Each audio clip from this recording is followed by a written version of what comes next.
which means it's time for the Escorts. Sorry for the later start. We had some people who were getting in late, and we just want to make sure that everybody was gathered up before we drove them to madness.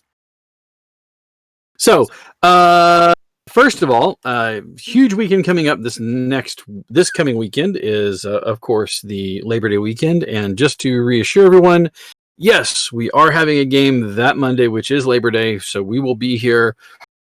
I cannot tell you what state of sobriety that some of us will be in. Most of us, I don't think, are heavy drinkers, so we'll probably be mostly sober. Mostly. Anyways, it is also, because you won't see me again until then, it is also my birthday that Sunday. So we will be playing in celebration, things like that. So huge thanks to, as always, D&D Beyond for allowing us to use their tools. Go check it out. D-letter-N-D, so dndbeyond.com. We've had a really big influx of people who started to join and getting on there.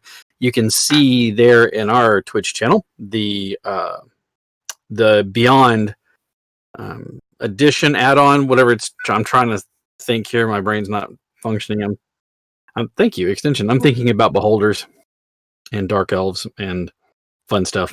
Anyways, you can hover over the extension and look at any of the characters, and it gets updated almost live. There's a slight tiny delay, but you can check out everybody there. If you click on them, I believe it actually takes you to a page where you can see their stats and stuff like that. So check out D&D Beyond. It is free. You can create a number of characters based off of the basic rules. They always offer sales. Go check out the quarantine resources to get a free adventure based off of Wildmount, the Critical Role campaign setting, as well as some other fun tools. And they have a dice roller that's fun to play with, as well as an encounter creator where you can create encounters with which to throw your party into. And if you have a campaign going, which keep in mind until the end of the year, if you have a legendary bundle or any of the resources, you can create up to 5 games to share those out with instead of the normal 3. So, and that stays past the end of the year. But until the end of the year, you can make up to 5 shareable games. Anyway, so a huge thanks to them.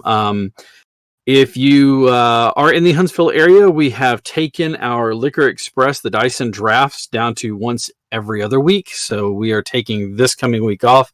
We'll be back in force the following week. You come down and play with myself and Dakota as we run you through all sorts of manner of fun. I actually got to play this last weekend, so you had the chance to watch me play as an Eldritch Knight. Which is fun. I like magic users and I like knights, and the Eldritch Knight class is a lot of fun, even if there are a few restrictions to it and things like that. Also want to thank some friends of ours who are probably here in the channel tonight with us if they're hanging out. We have our friend Deca Volti, who is here with us tonight, and we see that Deca has is it Dungeons and Deca Volti, I believe is what it is. Go check out his Patreon. He teaches you all fun things, DM styles, and he puts adventures up, and every month they can do that. Again, we want to give a huge shout out to Lord of the Realms on the DDO server Thalanis. That is Raymond Barber Jr. there in the chat, who is supporting us again. Thank you so much for all the support that you've been providing us. We really appreciate it. So, without much further ado, unless there's something else that I'm missing,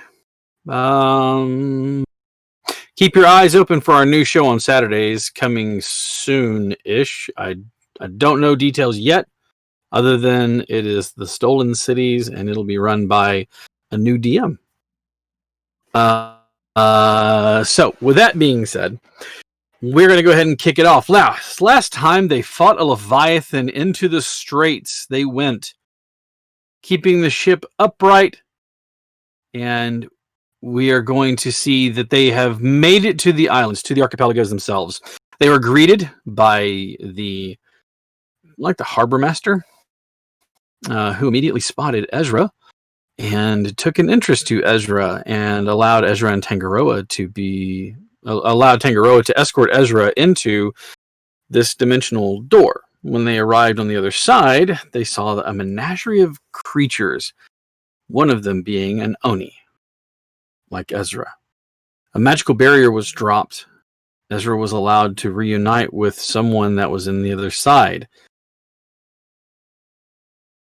As they watched and waited and the reunion happened, the barrier went back up, separating Tangaroa and Ezra.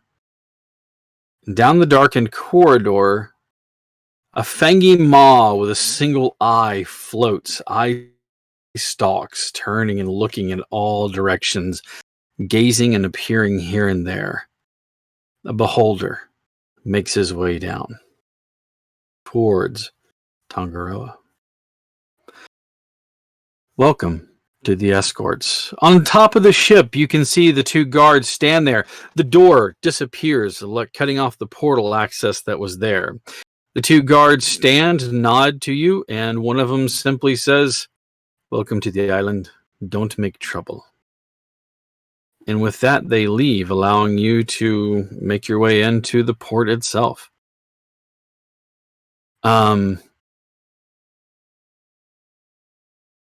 Serafina looks a bit perplexed at the situation as she looks around and immediately runs down underneath the belly of the ship, calling out the captain's name.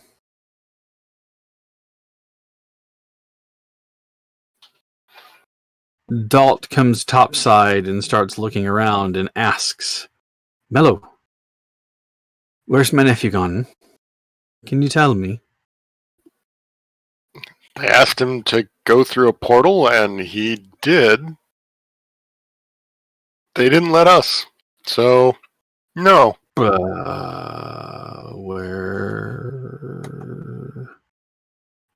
Where have they gone? Through a portal? Yeah, it sounds like there was almost more Oni for them to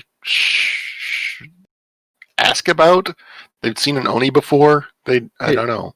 His eyes flick nervously about the room or about the deck of the ship before landing on the captain's cabin. And he simply says, "Oh, this isn't good."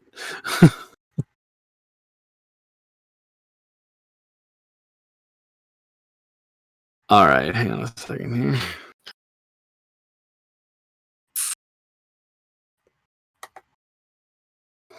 Eleanor comes bounding up the steps to the top of the deck. Serafina in tow going, "Now, before you go off," she immediately bounds over to one of the guards and stops her hands from grabbing the front of his breastplate.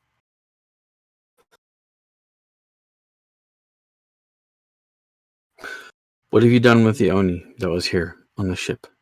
Where's he gone?" The guard looks at her and says, "He's been invited to view the menagerie. He's perfectly fine." "Yes, I see a finger."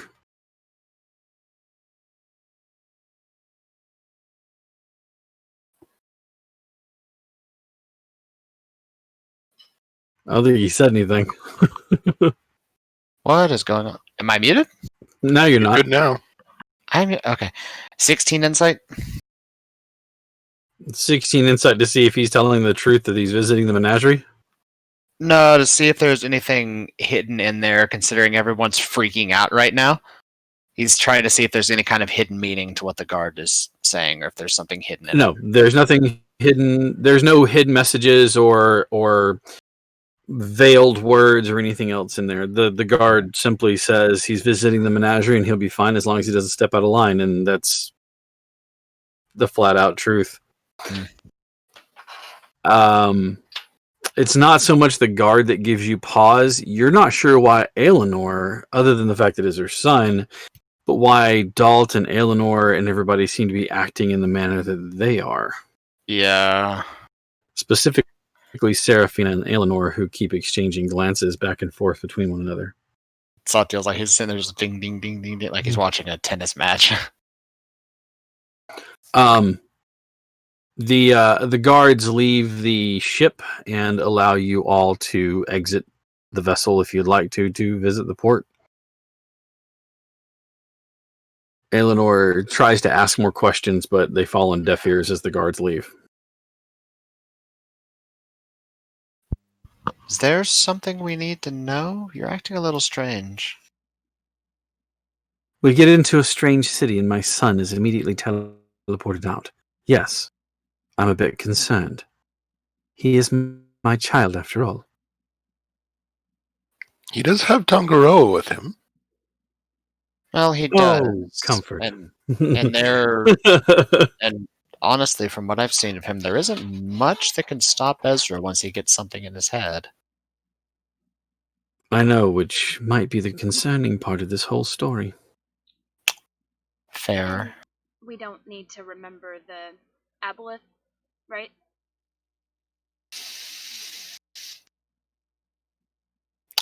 She clears So her we're- throat and says, So we're going to search for somebody then. do so discreetly. I will keep everyone here on the ship away from the city.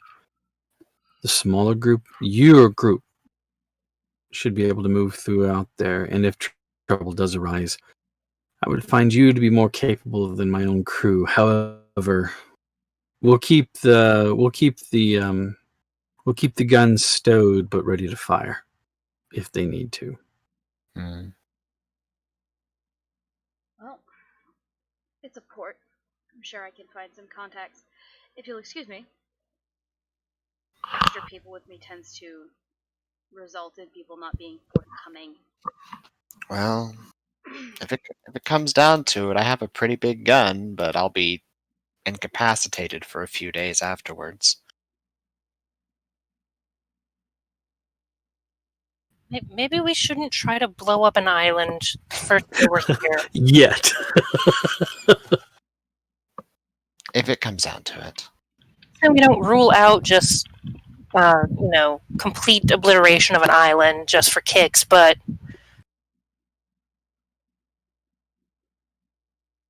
muttering like under to her breath. I'd like to think we're more subtle than that.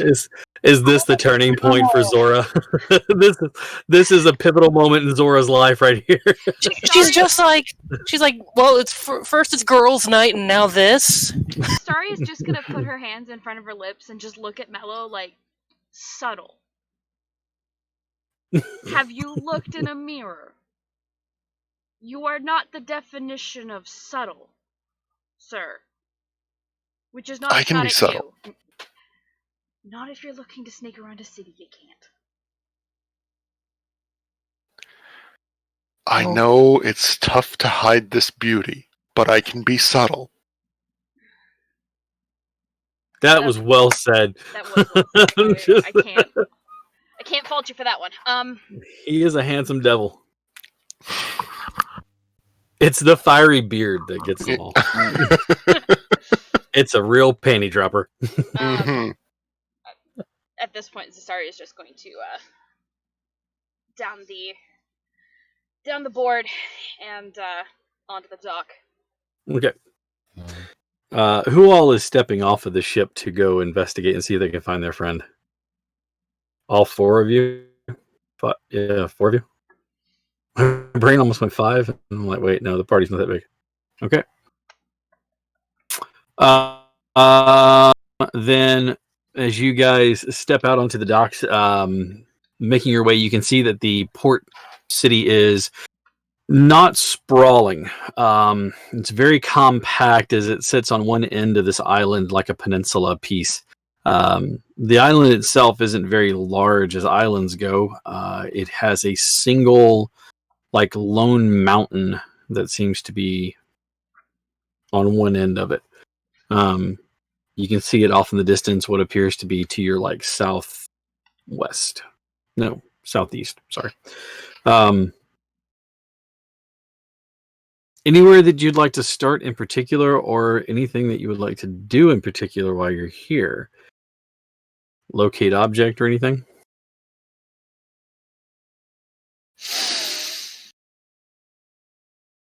Is that a spell you have? It is, actually, a spell I have. A spell I learned a while ago, actually. Because I was sitting there going, well, we're he's learning more about the sword. I might as well go ahead and learn the spell now. 10 episodes later. Oh, this could be useful. Listen, it's the slow build that makes you appreciate it. Yeah, it is actually. I was sitting there thinking, what could I use this for? And it's like, oh well, I've Finding missing crewmates. yeah. Let's see. Yeah, he will cast locate object. Spellbook. Did you really just hum the Nickelodeon? I do that a lot. You can ask Sarah. Let's Crazy see. kid. Yeah.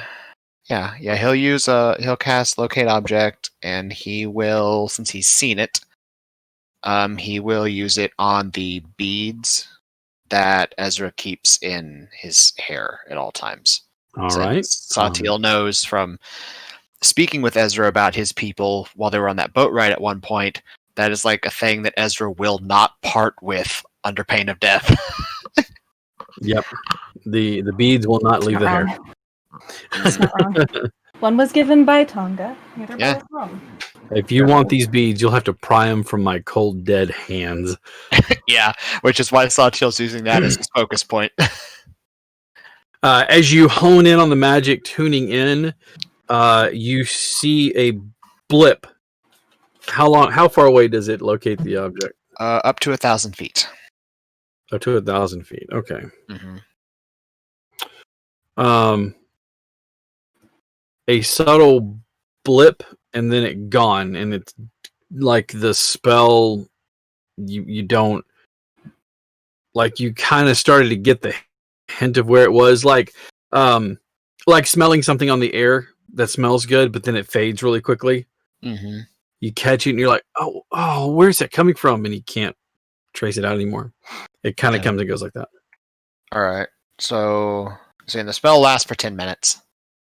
Okay, so you know that it came in the direction, or you think that faint hint came from the direction of the mountain, the single spired mountain there. Okay. Who else standing with him while he's doing this? As far as I know, everybody. Everybody? Okay, yeah, he's just kind of resting a hand on, like his hand's in his pouch where he keeps his focus rod. Mm-hmm. One of them. Is that what you're calling it these days? You set yourself up for that one. I'm gonna pull two of these rods out of the pouch and go. Phrasing. Yeah, but no. As he just sort of. Excuse me, sir. This is a public place. Please quit whipping your rods out of your pouch.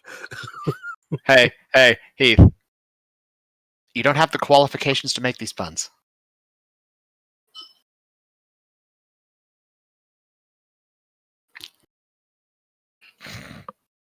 Yeah, it's Grizzly, I know. You can ask Sarah, I cause pandemonium when I get started. Psychic Stop damage. it. Taking psychic This is damage from unbearable. this. See? He This gets is it. getting unbearable. Yeah. It's a polarizing subject. You knock this out. You don't stop this. I'm gonna have Maddie black you out. What happened? He just disappeared. We don't know. Yeah, that's fine. Yeah, he'll just sort of pause and, well, got something. He's in the direction of that mountain spire over there. All right.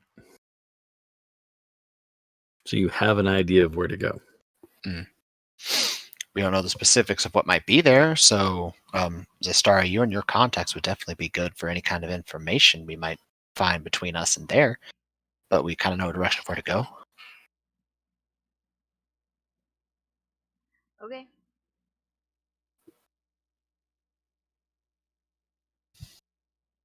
Looking around this city as you guys are moving through, you recognize that there's not much in the way of diversity here. You are like the only non-dark elf figures you see.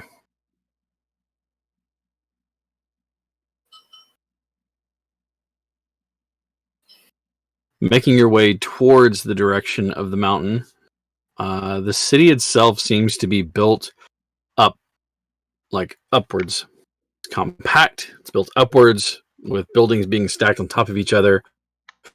At first, it looks like a cacophony of building, like this mad, like hither and yon buildings thrown up. But as you watch, you see the subtlety in the design of it allows for a very structured building, like with regards to the streets and how they would flow and work. You also see that there's almost like this architectural synergy between the buildings as you watch them. It looks like that as at first what you thought was just haphazard building actually has a purpose or a method to the madness. All of the streets are perfectly laid out in very straight lines, regardless of the bend of the world. The streets themselves are built as such in juxtaposition completely to the curvature of the world to be straight.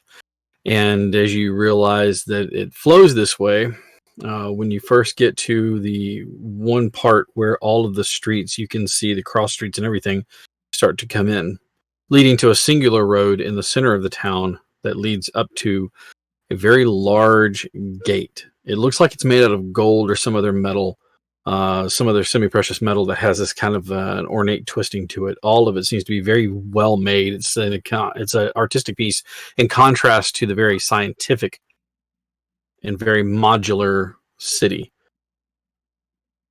Looking at it, you can see that the gate and the fence that's there are not just put up, but they are artistic. You can see scenes and motifs that are cut out of the gate and put up into the fence, and you can see things, and it looks like a story of the creation of a race of people. And as you get closer, you realize how big the fence and the gate is, as the figures themselves loom up 3 times as large as even the tallest of you. The gate is impossibly tall, and it's currently shut. And standing in front of it, you see 7 guards. They all seem to be standing at their post watching. As you approach, very well said, all roads lead away from Ankh-Morpork. Is this the gates that are leading into the city, or is this the gates that are... It seems like it's surrounding the mountain. Okay, I don't want to go to the mountain just yet. Okay. I need to go find the seedy underbelly of the city. You need to go find the seedy underbelly. Okay. Mm-hmm. Well, as you're making your way through the city itself, passive perceptions, please. What are your passive perceptions? 19. Mm-hmm. 20. 16. Zora would also be looking for like alley cat or any kind of like small critters. Any kind of critters that might be walking around. We'll say I'm actually going to forego the passive because Satiel is mostly focused on the locate object spell just to keep track of it. So he's probably not paying attention to what's happening around him. All right. Sounds great. I mean, do we really even bother asking what mine is at this point? I'm going to. All right. It's 13. See, okay. Mello just shines so brightly that it's hard to see.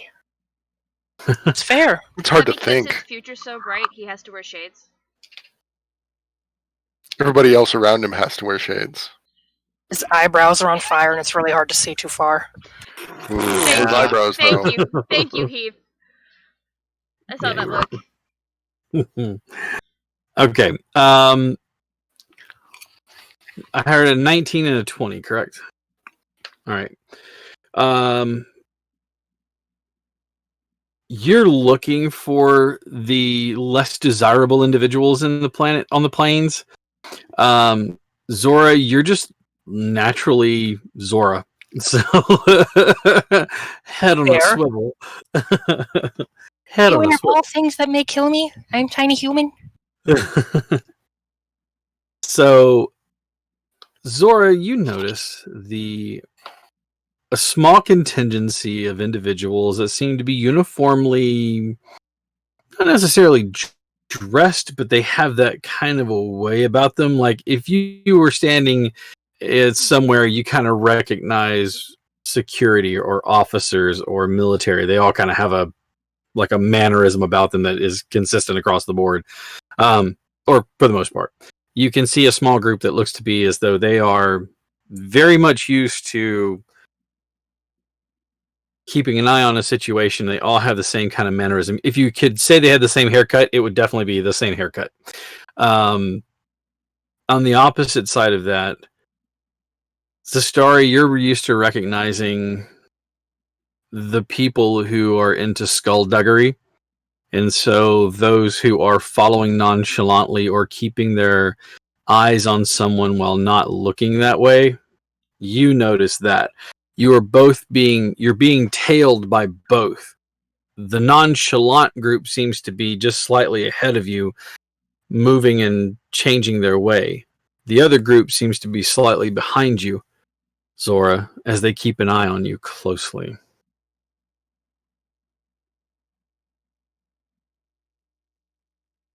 And I found a barbershop. And Mello, you're like, do you guys smell tarts? I smell tarts. Do you guys smell tarts? Oh my god, they have tarts? They have cinnamon bread. That's a throwback. Oh God. What? Beautiful. Oh my God. Wait. Throwback. Wait, what? I heard tarts. Hmm. Were there tarts? Mel, did you find tarts? Yes, you found a bakery. Oh. If we're stopping, could you pick me up something? How many somethings? Just one. Just a snack.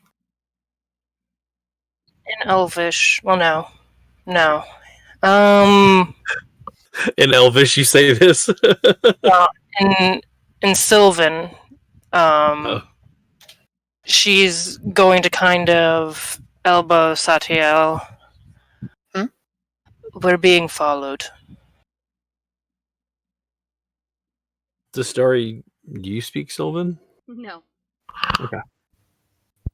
She was gonna say it in Elvish, but she's like, "We're in a city with a lot of elves."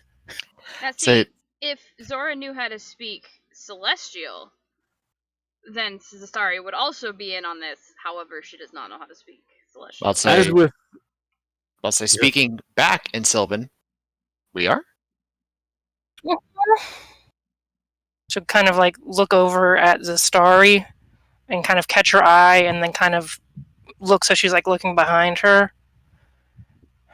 Oh, she nods because she already knows. No, you know of a different group.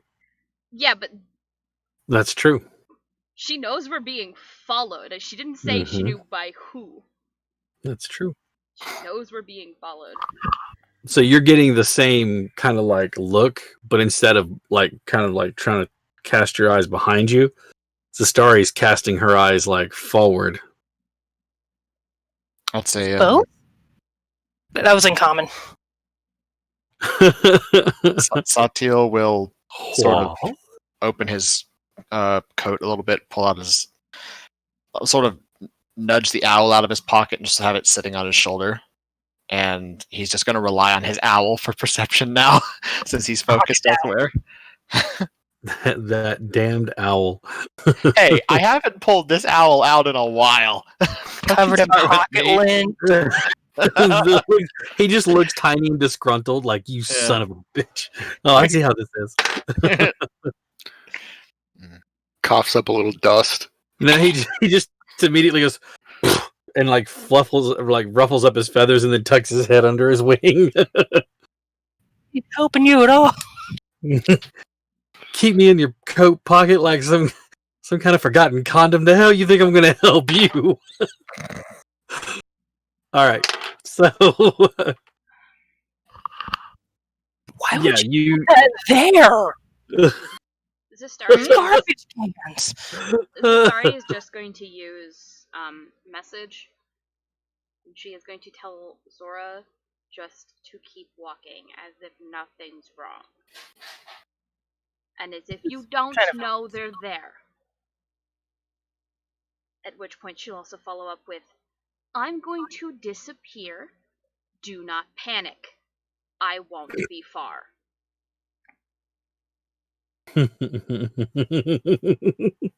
I imagine you do that, like, actually. Just all of a sudden, you all see Zora just go, Nah, she would just nod. She's not going to do like the thumbs up finger. She tries to be subtle. Which is probably a good thing. Mm-hmm. Okay. It's kept So- her alive so far.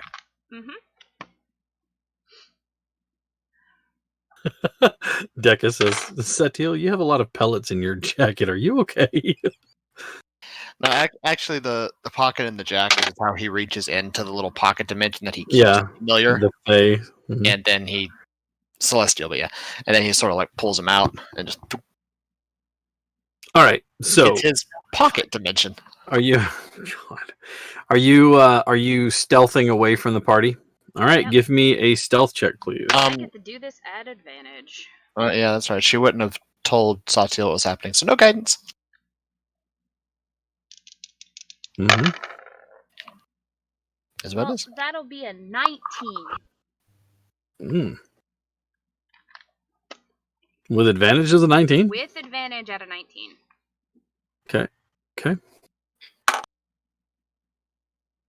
Okay. You seemingly disappear down an alley or just kind of like stop moving into an eaves or I just dip into an alley. you just dip into an alley. At which point, of course, I then just straight up disappear because as soon as I'm in the alley and nobody can see me, I'm going to the roof because I have my rogue's grappling hook, which I made almost 6 months ago. You mean the thing that we teased about and it finally got you to get? Yeah. Yeah, That thing? that thing. Okay. Cool, And then cool. I'm going up on the roof. Okay. All right. Like a certain DC figure who I can't say the name for copyright just in case. Like a DC, more like a I a can't. knife, Come on. a knife flying human being who uses winged rat? echolocation. Nocturnal winged rat. You just grapple up into the rafters or up into one of the rooftops and then skirt your way up there. Okay. Mm-hmm. All right. Which, of course, is all the more impressive, but remember that she is in heels Circus trained. and circus trained. And she is circus trained, so you're good. Can't forget that she is circus trained. That's right.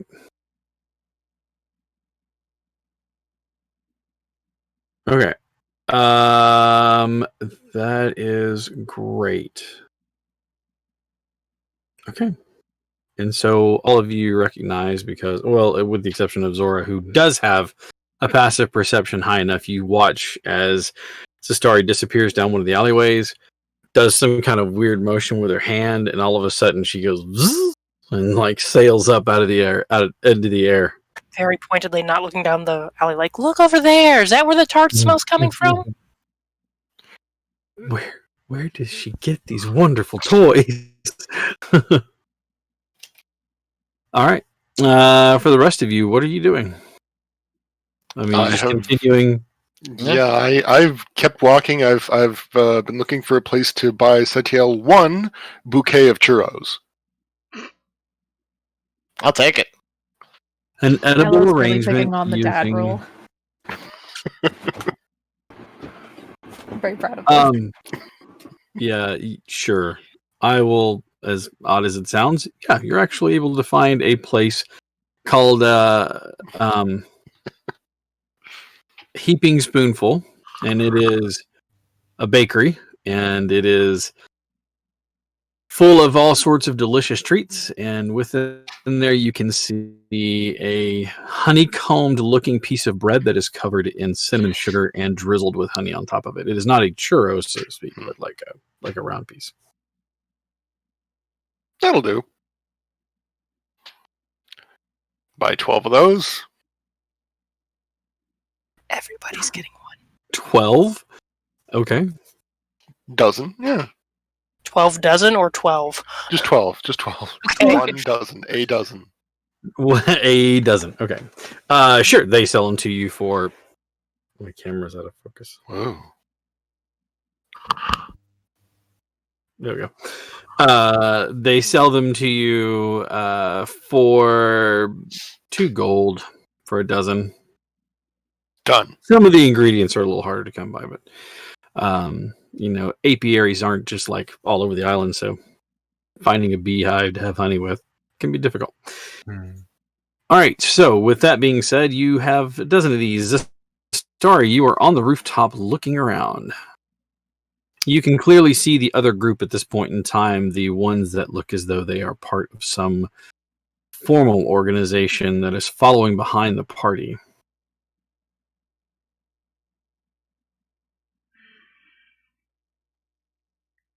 I wonder.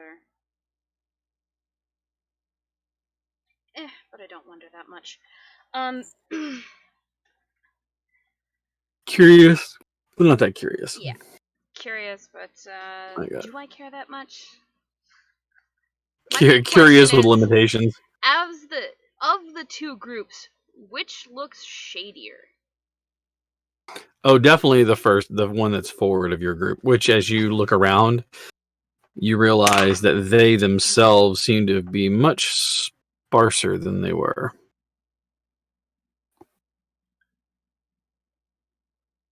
Alright. I'm going to pick out one that either looks like he's the squealer or looks like somebody I'm going to have to beat into submission. Notice the opposite ends of the spectrum here? This is what you're here for, aren't you? Yeah. Are you kidding me? I haven't gotten to do this all campaign. You're just waiting for the opportunity to put that boot on somebody's throat. Look, I choked on a half-orc with my thighs at the beginning of the campaign, okay? This is fair. I have done nothing with these boots. Fair. All right. Give me an active perception check, looking for someone in this group.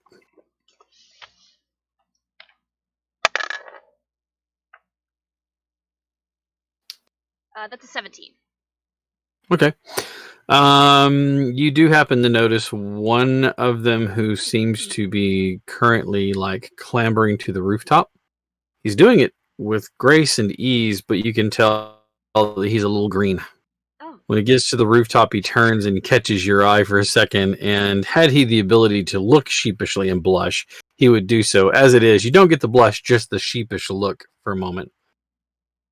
One of those, like, I'm 90% sure he's flushing, but it's really hard to tell. Yeah, exactly. Okay. It's like, and it's one of those looks at you that goes, well, shit, I can't look away now because it's obvious that I was looking at. So, and she's just gonna stride over to him. How big is he? He's very lithe, so he's probably The squealer about type? 5'7" and very lean. You can tell he's very, very much dancer form, a lot less Winter Soldier. Oh, good. Okay. She is just going to walk forward until she's right up in front of him, and she doesn't tower over him, but she is taller than he is because of her boots. Mhm. And she just smiles, and so here's the million gold question. Why the fuck are you following us?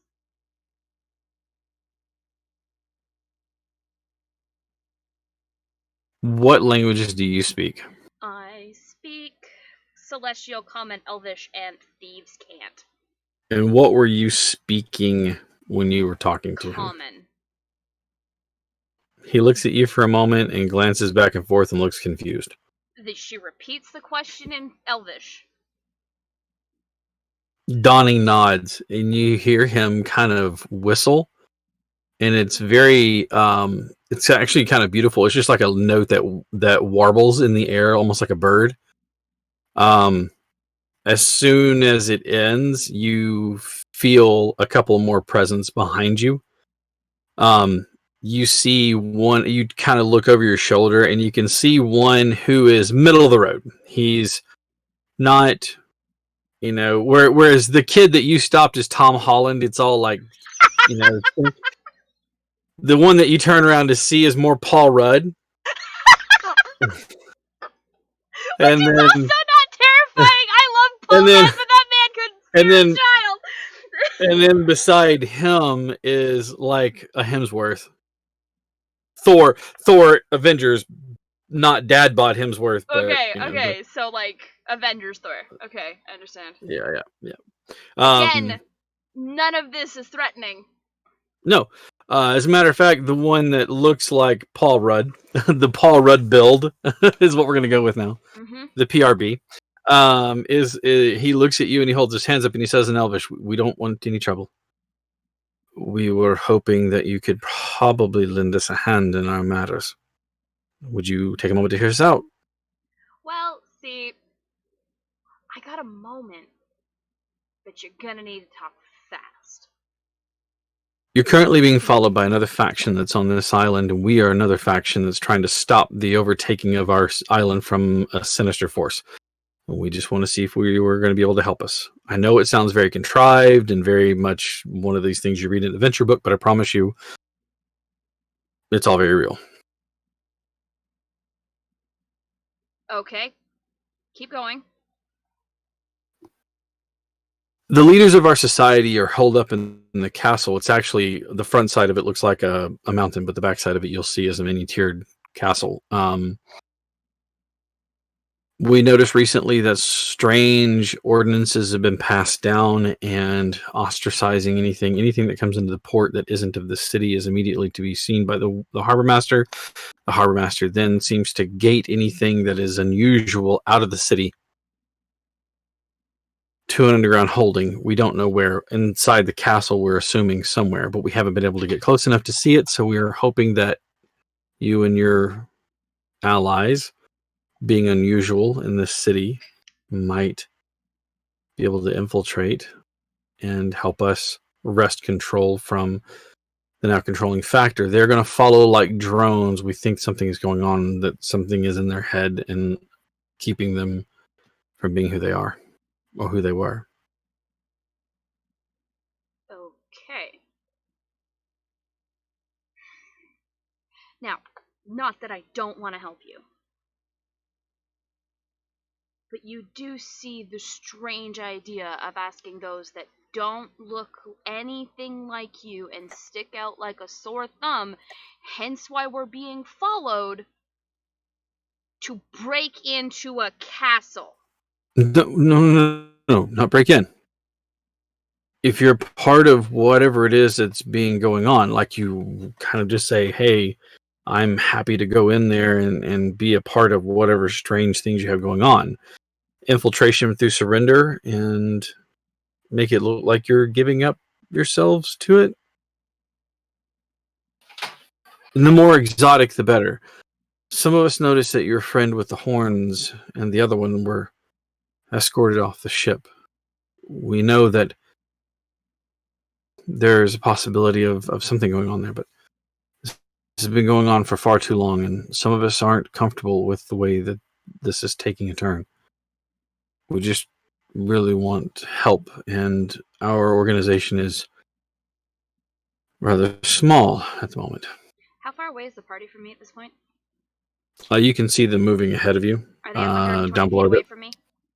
No, Okay. not that She is far. going to use message to Mhm. tell Zora, you guys need to lose that tail.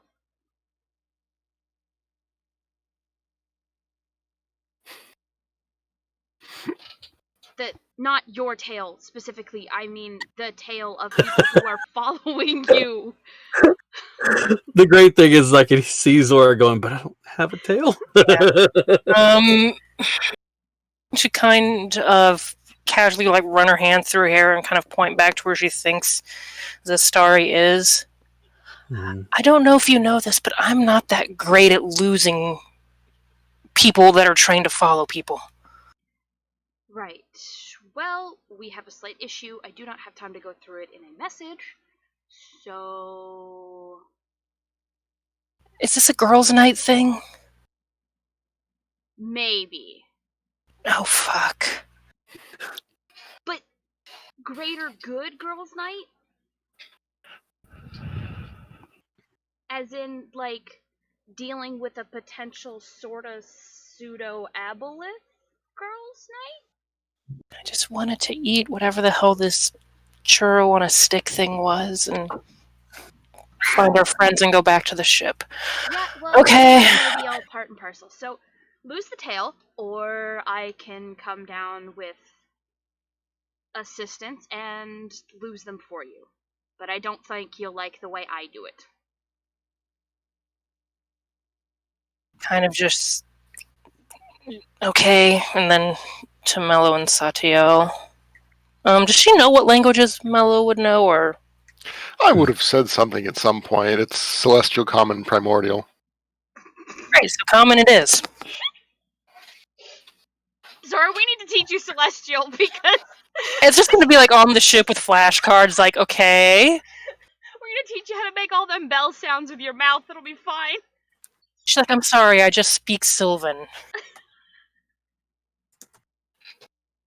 Can you teach me Sylvan? Probably not. Come on, there's got to be a Sylvan Learning Center. I love how we're all talking about Oh. languages we know and we don't know, and I'm just over here like, I only know Common and Giant. Like, everyone's gonna know Celestial, and I'm gonna be like, it sounds pretty. Should I go through my list? No, No. we'll be here all night. We don't have that It kind of sounds time. like It's they're only singing, like it's a beautiful. Oh, no, it's I, like got, an hour and 40-minute show. I can make it simple. All of them. Yeah, tongues. Yeah. Show off. Looks back and forth to the boys. It's like, so, like, quiet enough that probably the people behind him don't hear. Zasari says we need to lose the tail because apparently we're being recruited for something. What? We're being followed? Jesus Christ. Mello! We're apparently being recruited for something. We love Mello. We love and appreciate Mello. Yeah. We apparently need to lose the tail. And I'm as good as that as I am at speaking Celestial. I could teach you. Maybe later. Okay. Right. Mellow cast obscuring mist. Mellow cast fog. Just Yeah. smoke bomb. Yeah, I mean, you, but it's fog cloud. Just you're all like magic nerds. Can one of you turn invisible? says the bard, who he himself is a magic nerd. Mm-hmm. Actually, she looks over and she's like, actually, that's not a bad idea. I could probably do that. But Cool. if we turn invisible like right in front of them, that's gonna be a little obvious, so she looks up like at her shoulder at Axel and then Sylvan. How far behind us are they? Oh, right now, love that about probably about 100 feet or so. If you're looking to turn invisible, you can duck inside one of the shops and quickly do it before they can catch up to you. Shop might be obvious because we'll have to open the door to get out and we'll be invisible. Oh, but if you're in the shop and you turn invisible, you could always go out the back door. But then we gotta make it through, Would you like me to find The you an entire appropriate shop. alleyway, or a phone booth, perhaps? Whatever that is. What is a I phone don't think booth? they have those in the city. But they're bigger than they look though. It's but- only on the inside. Only on the inside, and they have to be a certain color, a nice blue color. I think that's a police box you're thinking about, love. That could be it. We could have got that mixed up. But an alley would be lovely. What fourth wall? Fuck your fourth wall. Mm-hmm. Fourth wall. Fuck your references to pop culture. Your puns. Your double entendres. We got it. Fantasy Doctor Who. Who cares? Which isn't that just Doctor Who? I know what I said.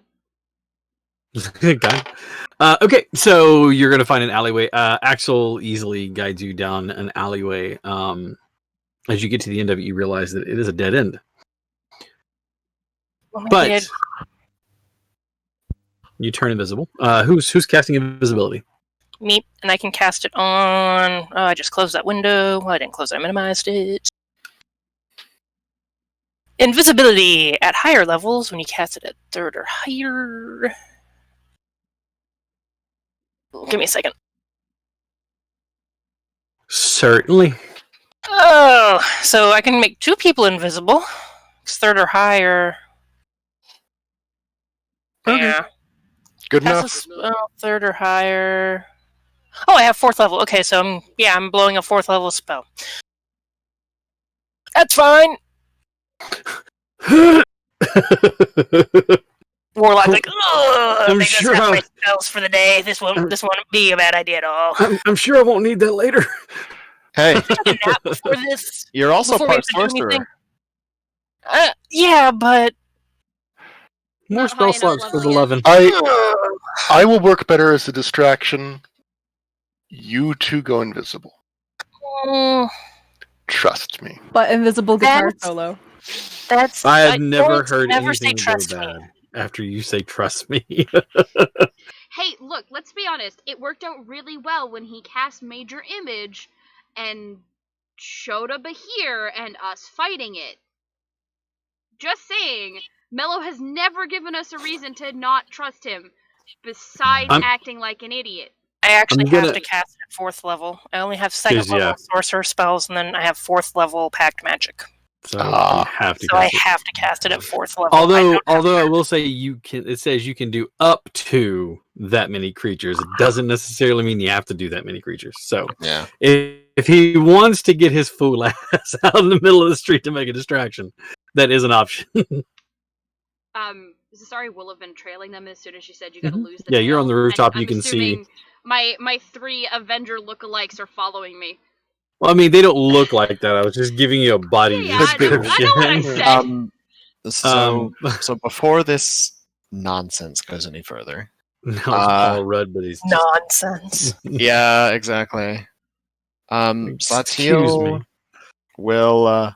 Shenanigans. Yes, that is indeed what that is. Actually, he will pull out. Is that place with all the shit on the walls? Yeah. Hear anyone else say shenanigans? Uh-huh. Okay. He's going to pull out a pearl Uh-huh. and is like, Mello, come here. Hmm. And he'll just put it right on Mello's forehead and just thunk, the pearl. And the pearl melts into his skin as I cast Fortune's Favor on you. You get, for 1 hour, you have a luck point. Cool. The pearl is consumed in this. And then before you I was like, now, I have given you a single-use time to rewrite the threads of your own fate. Should this go poorly, Whatever harebrained scheme you have. and in case it does, he'll tap him on the shoulder and also cast guidance. Well, is the fortune's favor is not concentration, is it? Not concentration. It just lasts for an hour.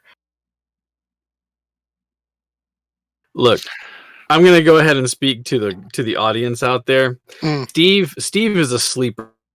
He surprises me, as he did that to me in the last campaign when all of a sudden there were multiple copies of Gillett running up the staircase and whipping the ever living shit out of things. And it was just like out of nowhere. Steve's like, you see like 10 copies of me up there. I was like, okay, where'd that come from? Keeping that in his shirt pocket for later. Yeah. All right. So you now have Fortune's Favor and Guidance cast on you. And I just go, you're sweet, and cast Mislead. Mislead. Nice. So for the audience out there, please tell us, what does Mislead do? You become invisible at the same time that an illusory double of you appears where you are standing. This lasts up to an hour, but the invisibility ends if you attack or cast a spell. Perfect. You can also use your action to make your double gesture, speak, or behave however you want. Awesome. You As can long see as you through don't its attack eyes and or hear through its cast a spell. ears. Yeah. Nice. So Mhm. he disappears, and a copy is standing right there beside him, or And he just beside you, goes strutting back out into the street. strutting back out into the street. And the other two, you are now invisible, I assume, as Zora casts invisibility on the two of you. She just gives the kind of look like, when did you learn that? And then just casts invisibility on herself. All right. That's actually not bad. That's really smart. You clearly see all of that go down, Zastari. From beside you, you hear the younger one, the Tom Holland look-alike, go, "Oh, that's odd." The And then she kind of like points to the alleyway where the copy of Mello is walking out and heading up the street. And I'm assuming we watch the tail continue to follow this copy of Mello. Yeah, but you watch as they start to fan out a little bit. You realize there's about 5 of them. And they are now following. Not like. Obviously they're staying back far enough. You watch as 2 of them park themselves in the street, like monitoring the alley to make sure nobody comes back this direction. You watch as the other 3 follow along with Mello, but they're 2 of them are becoming more actively looking for someone as they're moving up and down the streets, because they see Mello, but they don't see the other 2 that was with him. More importantly, they don't see the other 3 that was with them, because you were not there either. The Paul Rudd body one looks at you and laughs and kind of like offers a hand, extending a hand to you. You can see that it's wrapped like a boxer's hands are. So the hands are wrapped here all the way down, and you can see they're tied. He introduced us. Sorry, repeat that. Polonius. And if you will look where I put the names earlier, the big quiet one is Medeiros the Muscle, and he introduces him as Medeiros the Muscle. The quiet small one, the lithe one, looks at you and says, "I'm Chew the Quiet Step."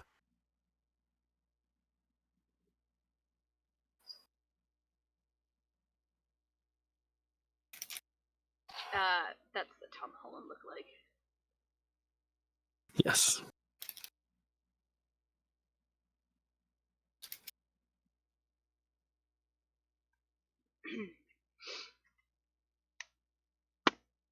Right. Now, how are we going to get my invisible friends from out of there? Oh, leave. And you watch as Polonius says, "Leave that to us." Chew kind of grins, and you watch as quietly, as beholden to his name, he shimmies down one side of the building. That's like nothing. He moves down quickly. As he does, you see him pull something out of like a little pouch he has on his side, and he snaps his finger. And when he does, you see just a tiny spark. Now you can not hear it, but you can see a small spark start to trail down what appears to be a string. He tosses it from hand to hand, and he goes, and you hear Chew in his little muted voice go, "Surprise!" And he flips this little ball. It's about that big around, out and towards the feet of one of the guys. As you watch the last of the string burn into it, it starts to send up this big, voluminous amount of smoke, like it's covering this area. The man goes to kick it, and as he does, you hear a pop, a loud pop that echoes down the alleyways, and then he starts to howl as he falls down on the ground. You can see him writhing through the smoke, holding his foot, the boot of it now ruined and blasted apart. You watch as the other one that was there in the alleyway turns to give chase, and you watch as Chew now lights another string of these small cylindrical ones, and as they do, he throws them at the guard. who tries to smash them out of the way, and there's a cacophonous retort, one after the other. There's this pop, pop, pop, pop, pop, pop, pop, pop, pop, that fills the area, and it echoes through the alleyway, causing it enough to where you watch as the guard is disoriented. The smoke is still there, but it's not as thick as it was.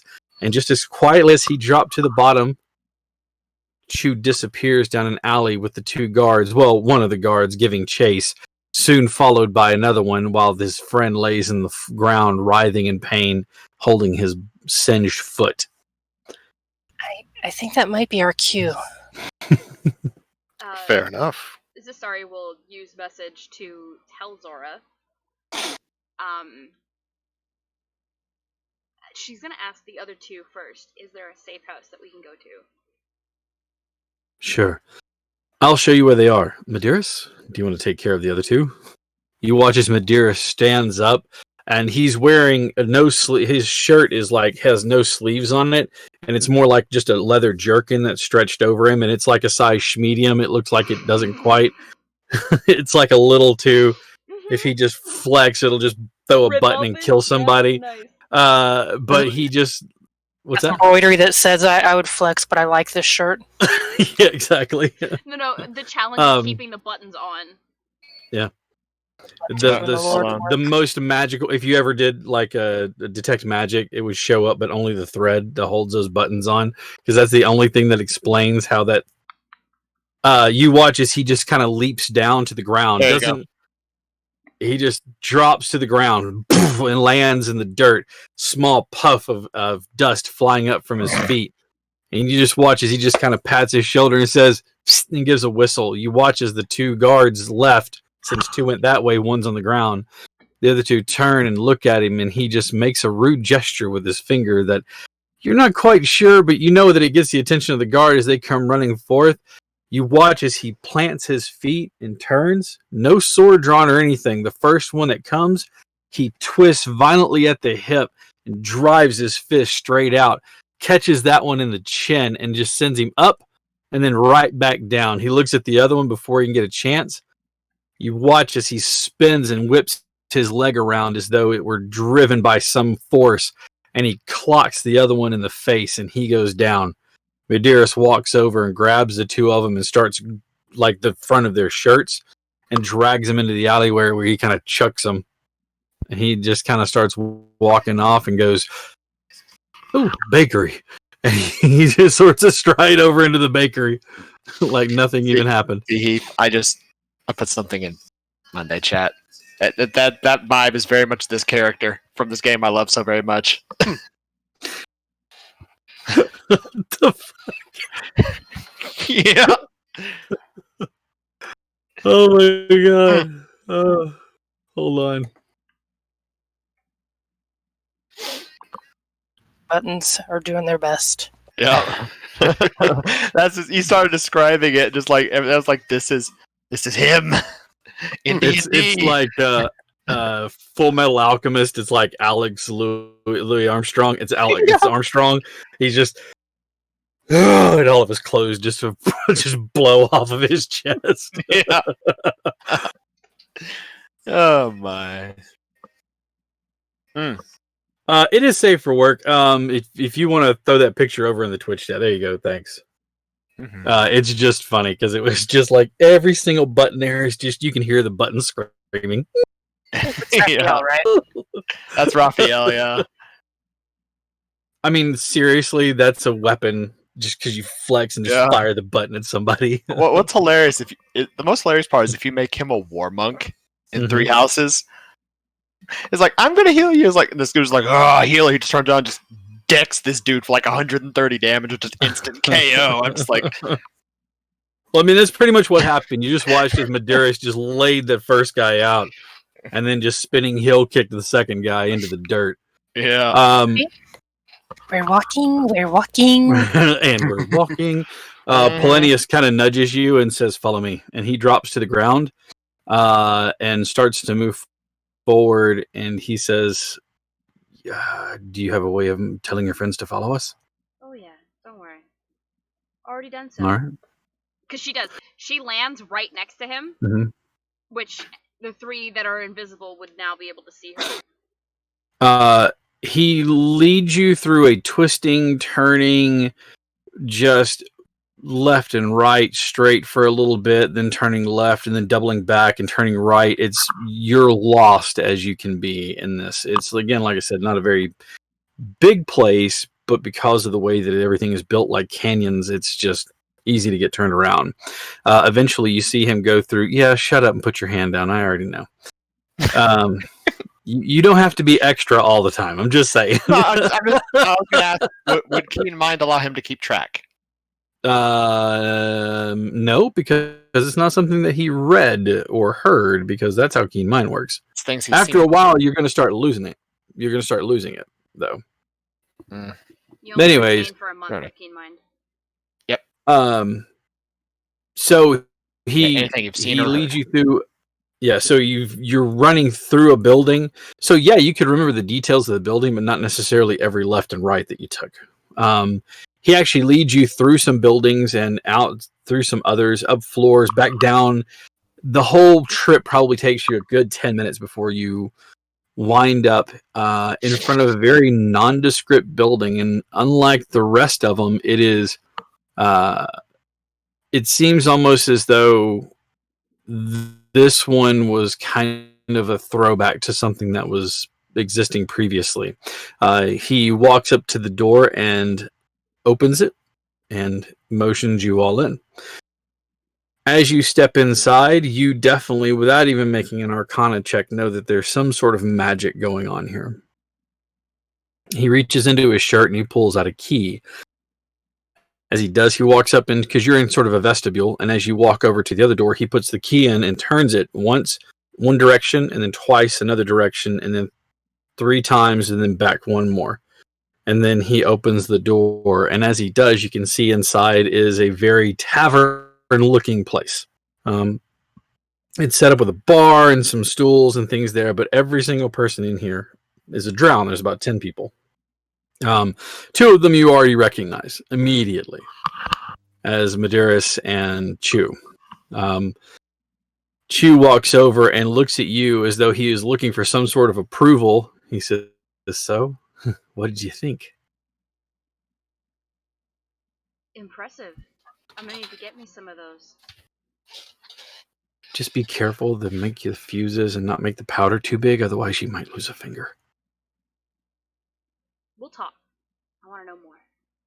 Of course. And he sort of slinks off. So Polonius pulls you all over and introduces himself to the rest of you, which I assume by this point in time you've dropped the invisibility, or are you maintaining it? Okay. Once the door's closed, drop it. Okay. Yeah, I have to. I would want to drop mine too. The thing is with mislead is I can see through my eyes or the double's eyes, but I'm blinded and deafened if I'm in one versus the other. So I have my double just posing next to a window, seeing it, looking at his reflection, but that's about it. To be fair, Steve, if you had wanted to be directing your clone the entire time we were walking, you could have been holding onto Zastari's cloak, and she'd have made sure you got there safely. If that's what you wanted to do. That would be preferable, yes. Okay. Thank you. But now that we're here, you've got him posed at a window looking at his reflection as if he's window shopping. The last thing you see through the images, you see the 2 of the guards that were originally like chasing you down, who gave chase to Chu, had apparently given up that chase because he was much faster, and they turn around and start to chase after you, which isn't very hard to do because you're not really. I mean, you're moving your character. You're moving this avatar of yourself forward. As you get to the window to pose for a second, the last image you see is of the 2 of them like lurching in before you allow the spell to drop. Unfortunately, you didn't get to see the 2 of them like colliding into one another in a very comical style. I can imagine it. That's gonna have to do for now. You saw it happening in the glass right before you dropped the spell. Yeah, you saw both of them lurching at each other, and you go, "Oh, this is going to be great," and then just drop the spell as they collapse into one another. So when you come out of the spell, you're just like just mellow laughing. What did you do? It's a headache. Not for me, but So yeah. you were just being mellow, is what you're telling us. Okay. I'm always mellow. This is true. Alright, here's the basics of what they told me before they introduced themselves. Their leaders are being held in a castle. There are strange ordinances that are being passed down to the docks. Anybody who's different, i.e., our lovable bleeding hearts, are being immediately brought into the castle, the mountain, where we know that one of them is, for sure. Yes? Right, Satio? Is that my understanding? Mhm. Okay, good. I mean, I could cast it again on No, I believe you. Tongalora. No, don't waste the spell slot. Don't waste Okay. the materials. I don't have to waste materials. Oh my god, just stop. We know where they are. Okay. Because you really don't get more exotic than an oni and a fish. He's a Triton. I'm not gonna lie. Technically. I said and a fish because I could not remember the race, even though I What is race and I was one? just like, And that, you know, the fish. yep, Yeah, that's the pretty much fish what it thing was. guy My brain, person. my Well- brain blanked. They think that the best idea that we have is infiltration through surrender. Now, see, this works really well for 3 of you. Because you're literally on fire, you sprout wings, and you have scales. I hate to be a downer here, but I really don't want to get myself captured on purpose. Yeah, see, that's kind of my problem with the plan. However, I'm inclined to agree with them. I don't think we're getting in any other way. I'm sure we'd be able to get in, but has anyone else come out of this place? At which point she's going to turn and look at Polanus? Is that did I pronounce Polanius. Polanius. Mhm. Just well, That's a great question to ask, and I would love to give you an answer to the affirmative, but really we've never sent anybody in before, so quite possibly you could find your way out again, but so far, no? Well, I could maybe see about doing something that doesn't involve us being captured, but it'll take some time. how much time? Time enough to me to try to figure out what spell I want to mimic. Which The sword? number, Satio? Hmm? How long? Number. Length of time. However long it takes the player to find the spell. Can we send scouts ahead, like your owl and your Axel? angry imp boy? Not an Right. imp. He is pops angry into- though. He pops into existence. Because He you pops called into him appearance. an He goes, "Look at me! I've got wings and I look like a pretty boy. I'm not an imp. There's no tail or any proclivities given over to certain hells. Look at me! I'm a fine figure of a pixie, is what I am." Or Pretty sprite. imp. Zora's gonna look around. Do you guys have like native birds that would be commonly seen near this castle, mountain, or other rodents maybe?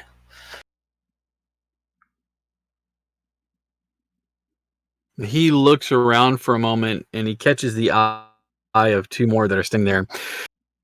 And other than the one looks more feminine than the other one, they are almost identical. Like one of them, the jaw is just slightly less pointed. It's a little more square. The cheekbones are set just ever so slightly different. Otherwise, they look just identical to one another.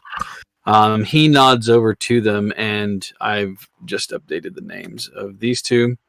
This is Adilin and Alida. They should be able to probably tell you more. They walk over, and you can see that the way that they're dressed is very rugged, giving you the indication that the pretty appearance is the length of the prettiness, that they are pretty hardy individuals. The feminine one says, I'm Adlan. There's rodentia that's probably native to that area. Rats are common. I mean, I could ask one, maybe perhaps, about what's going on there. So you need one captured then? Captured, or just if there's happened to, like, the ones in the city maybe go back and forth? I don't know. Like a network. I mean, animals probably talk to each other. She looks at, Adeline looks at Nalita and says, "Is it possible that we can find one?"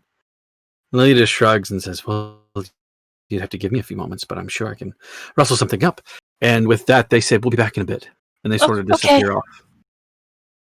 And if no other option works, if we can find, if you happen to have some object that was in the castle within the last 6 months, I could do something to get us inside. Like, Polonius looks at you and says, "Like, what do you mean? Like what sort of objects? Like a tray or soiled clothing or something?" Nothing that obscure, but out for a swale again. There we go.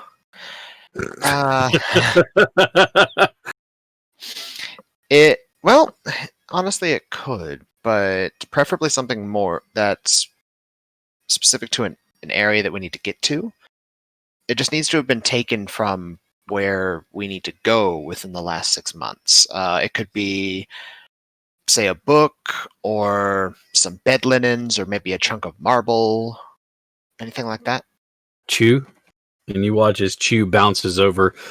Yeah, think you could find something that's maybe been in there. Kind of gets a little cocky grin on his face. He says, "I might be able to find something. I'll be back soon." And with that, he disappears out of the door. And every time you watch the door open, you see the vestibule for a second, and the door closes, but the vestibule looks slightly different every time you see it open and close. It's Howl's Moving Castle. Oh, yeah! Oh, that's impressive. Oh, let's see. With Zastari, myself, Mello, and Zora going.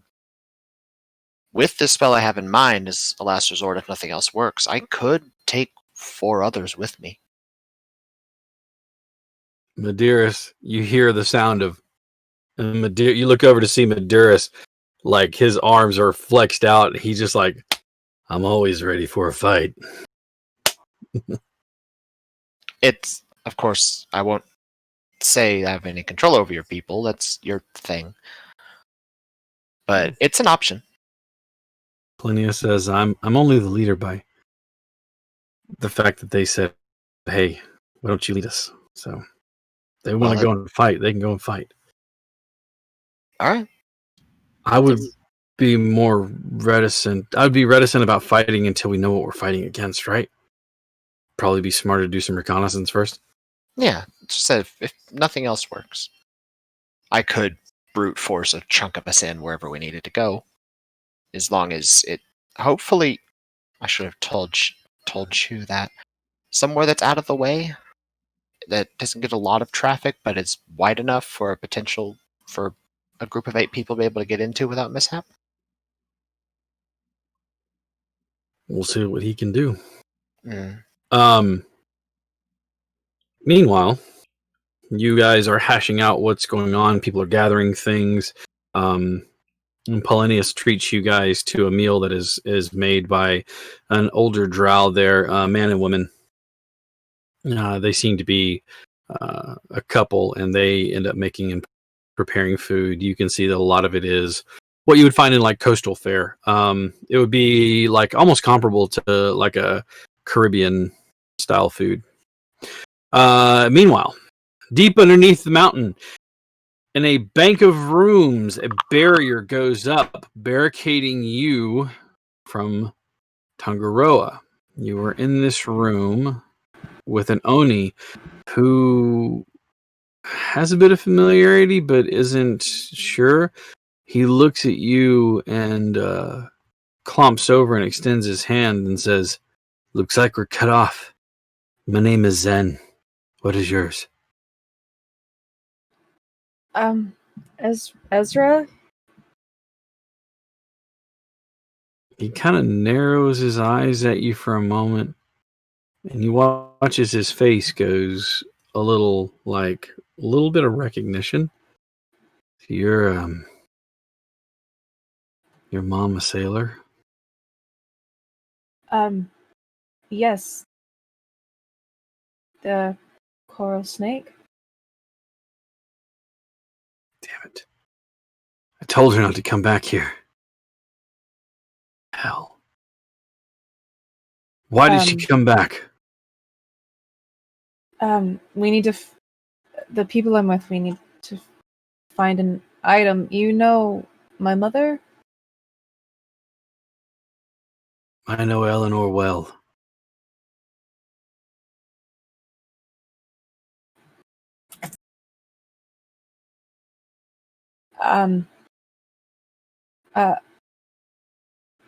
Hold that thought, I guess. He motions to the barrier and says, "Well, where else am I gonna go?" Ezra's gonna turn to the barricade. Can I still see Tonga? Mhm. I'm gonna touch the barricade. It doesn't hurt, but it's definitely like solid. Okay.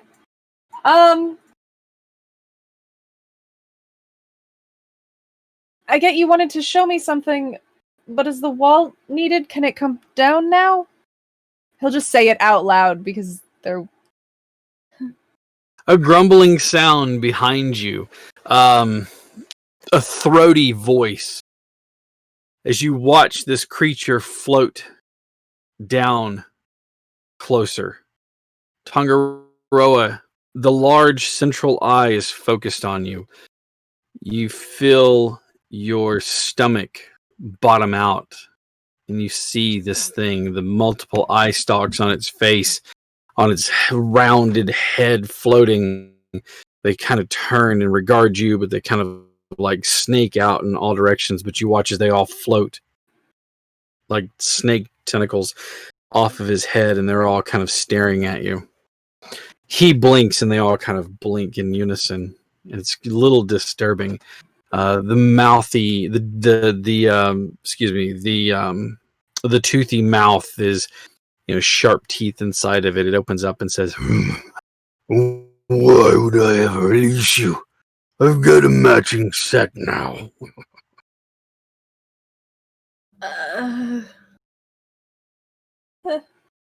What are you, by the way? What am I? Yeah, was what I asked you. What are you? I am Tongaroa. I am the future war chief of the Rongolesi people. We are Triton. What is a toll? And you watch as one of the eye stalks looks at the harbor chief and, "Do I have a Triton?" "I don't think I do." "We'll have to make a special place for you here." Oh, I'd rather I had no. "I'd rather I had a no. No. Thank you, but no. Give me a Constitution saving throw, please. But while this is happening, can I try my spirit step? You can try. He's gonna try it. He's gonna try and a shadowy place if this hall is not completely lit. Anywhere he can step. Oh, 27. One of the stalks turns to gaze at you, and as you do, you see this bluish purplish light that tries to like get you. You shake off the effect, but for a moment there, you felt your body becoming paralyzed. There's a this one's feisty. Ezra! Ezra, you try to step from there, and something is barring your ability to leave the room. And again, the floating eyeball thing has not looked at the barrier. It is looking dead at Tangaroa. By the way, was there anything magical that gives you an increased ability, like increased ability scores and stuff like that? Yeah, I got 2. No, I don't have those anymore. for Tangaroa. Oh, okay. I actually don't think I do. I really don't have any special items besides that scarab. Any magical stuff that is on you currently does not work. So cloak of protection, rings of anything that you have on you. No magical works while he is looking at you. Just the scarab and just the flail. I don't have a lot of special fun things. All right. He says, I don't think I like this one very much. Tonga, run. Go. Not without you. No, go. I can't leave. I can't. Something's stopping me. Just go. So much sport. Run. There's something not right about this place. This is so much fun. Tonga, please don't think about it. Just run. Yes. Tonga, run. I'm gonna rip your tendrils off, I swear. That's not me. That's not Ezra, that's me. I'm so mad at that. Okay. Put the cue back. Okay.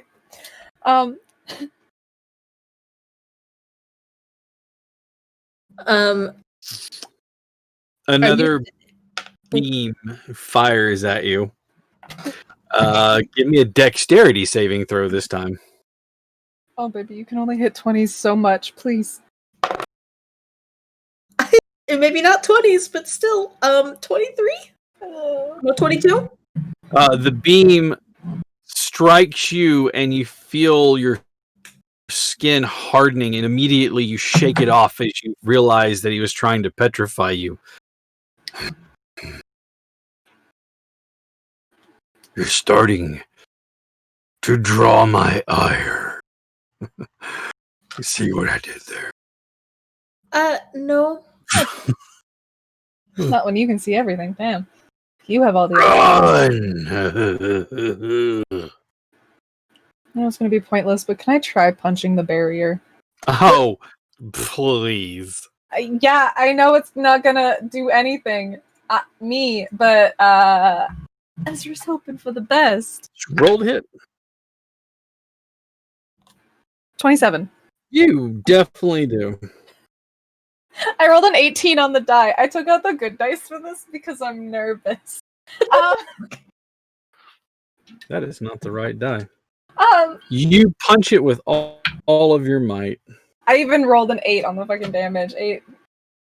13. Probably doesn't do anything.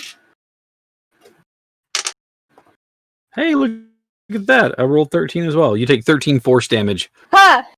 As you haul off and hit it, it reverberates, but you also feel it push you back and expels you, sending you across the room.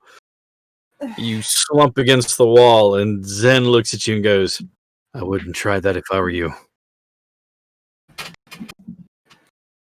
No, I can't. I can't be stuck in here. Tonga, what are you doing? I got my hands on the barrier and I'm looking in at my baby like my chip bag got stuck in the vending machine and I'm very sad. You try to shake it and see if it'll fall out. Give me a And then wisdom I saving. order It's like a claw machine where you're trying to get a little stuffed Ezra out, and it's just not happening. Give I me gotta- a wisdom saving throw then. It's like a sad visual, but also like the most hilarious visual ever. Like leaves a note on the barrier like, this thing stole my chips. Oh, that one's worse. Oh, well, it's still 15. Okay. Ugh, finally. And Uh-oh. you are overcome with the fact that suddenly your arms, your legs, your body just feels heavy, and you realize your eyelids feel heavy. And before you recognize it, the world spins and falls black as you fall to the ground asleep. You are unconscious. For the next 1 minute, which is more than enough time. Good night. And you watch Ezra as Tangaroa looks up and a beam just blasts him. For a second, you're not sure what happens, but you watch as Tangaroa just wavers for a second, spins and falls to the ground. You can't tell from the barrier if he's alive or not. He's laying on the ground. Huh. I want to. Oh God, I know it. I know it hurt me, but I want to punch it again so bad. Go for it. I mean, you can. This might be the one.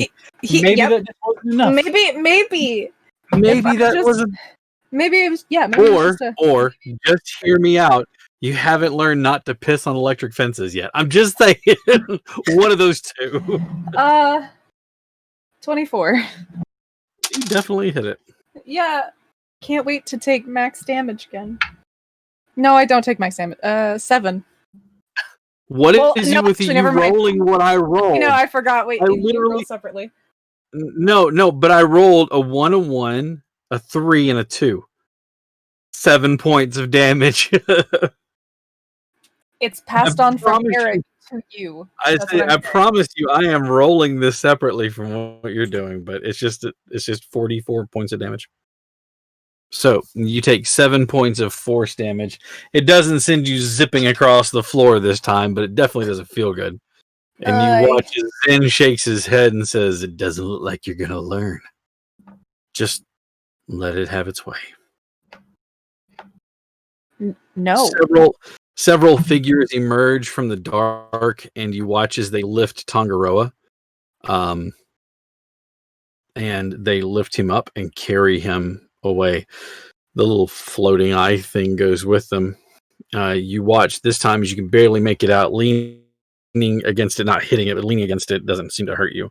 You can see them go down several doors, and then he turns and looks at it, and as he does, the barrier drops, and they take Tangaroa and lay him down. They all come out, and it turns back this way and starts to make its way back towards you. The figures you can see beside him are tall and lanky, and they seem to be, as they get by, you can see them. Their skin color is distorted through the barrier, but it looks purplish maybe, or bluish. You can't really make it out. But you see something move just at the edge of the hoods that they have pulled up, these deep hoods. You think you see something move, like a necklace bouncing or something against the chest of one of them as it moves past your sight. And the big floating eye thing moves past. It stops before you, and it turns. And as it turns, its eye passes, and the barrier drops, and it blinks at you. And you watch as the 4 figures stop just out of sight of you. And he goes, "You'll learn to appreciate my hold. My name is Yarzad. Say it." No. Sorry, did you say the barrier dropped? The barrier is currently down.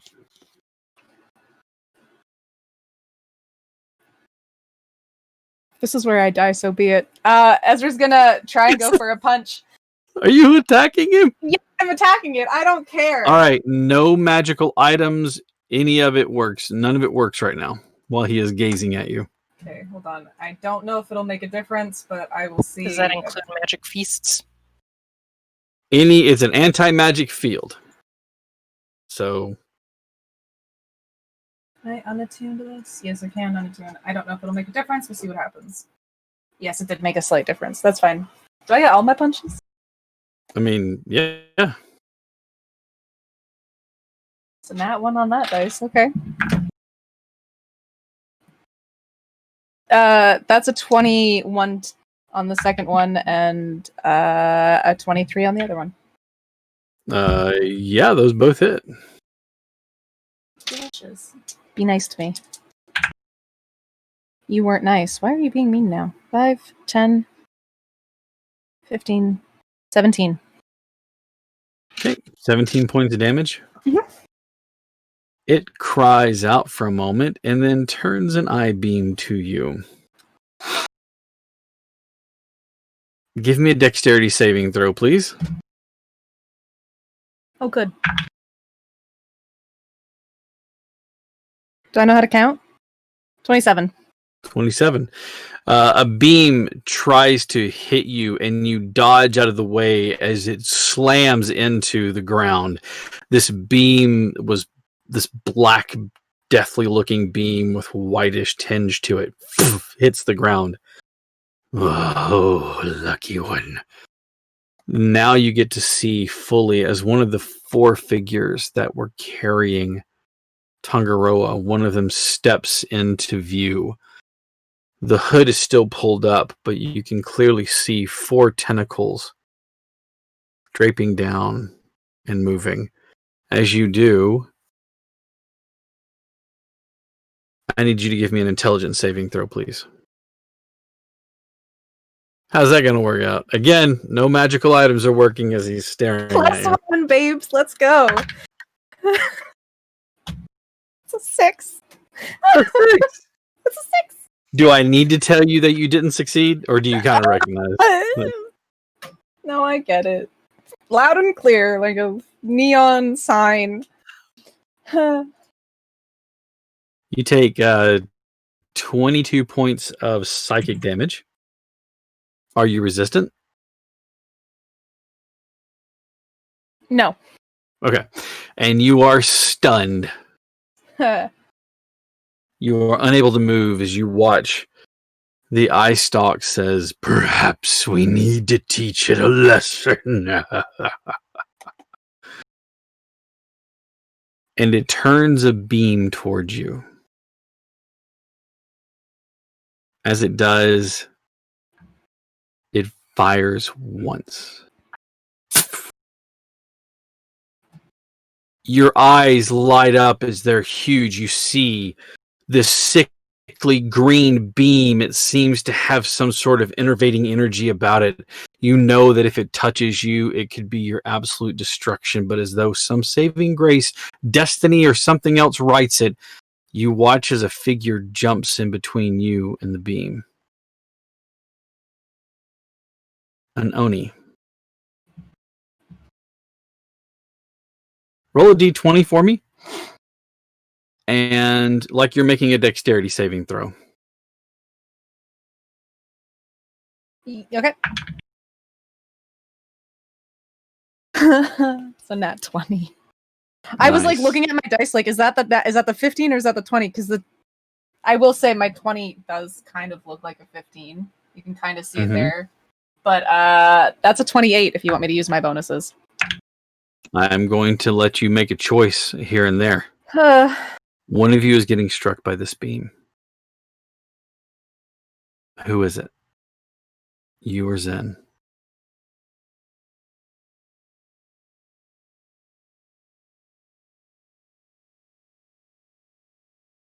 Ezra doesn't know this man all that well. Are you letting this person sacrifice himself for you?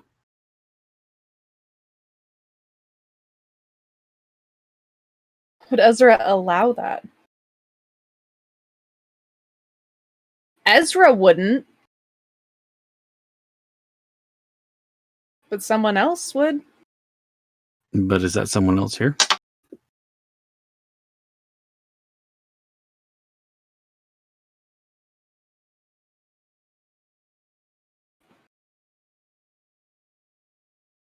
They would be if Ezra was about to sacrifice himself. Because that means that's it. Ezra, he wouldn't move. He wouldn't move? Nope.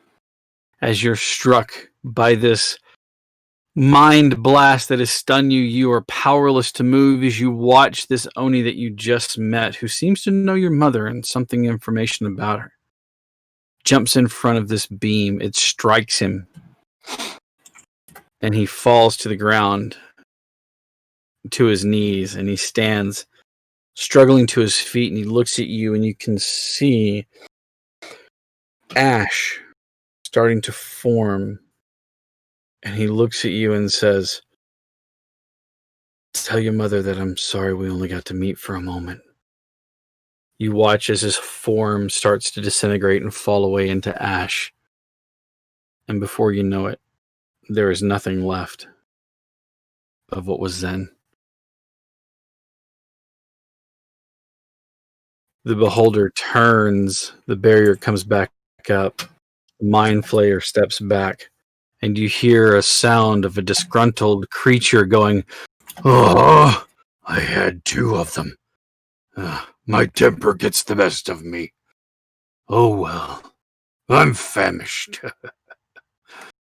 Let's go."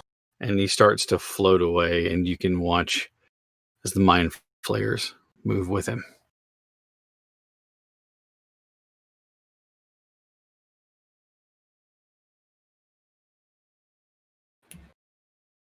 Tonga, you wake up. My camera's like, I can't focus on you. There we go.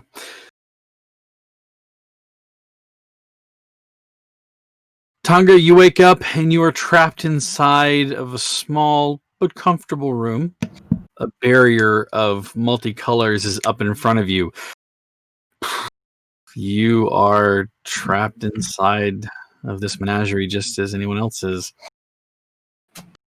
The ashes of an unknown Oni who, again, happens to know your mother's last cryptic words being, "Tell your mother I'm sorry that we only got to meet for a few moments," trails off. What is your passive perception of 19, isn't it? There's something in the ash, in the remains. Guess I'll go for it. It's a bead. A little larger than the ones you have in your hair, but it is a bead nonetheless. He'll take it with him. Give me an Arcana check, if you would, please. Do I see them? You can't because he's on the opposite side and like down several rooms from you. I mean, you can try to lean forward and yell and make noise, but you're not sure if anything's going to get through. Oh, that was a 10, sorry. Okay. I'll call out for him though. With your passive perception, you barely make out the sound of Tangaroa yelling out your name, but it sounds so far away that it's just like you're not sure how far away he is.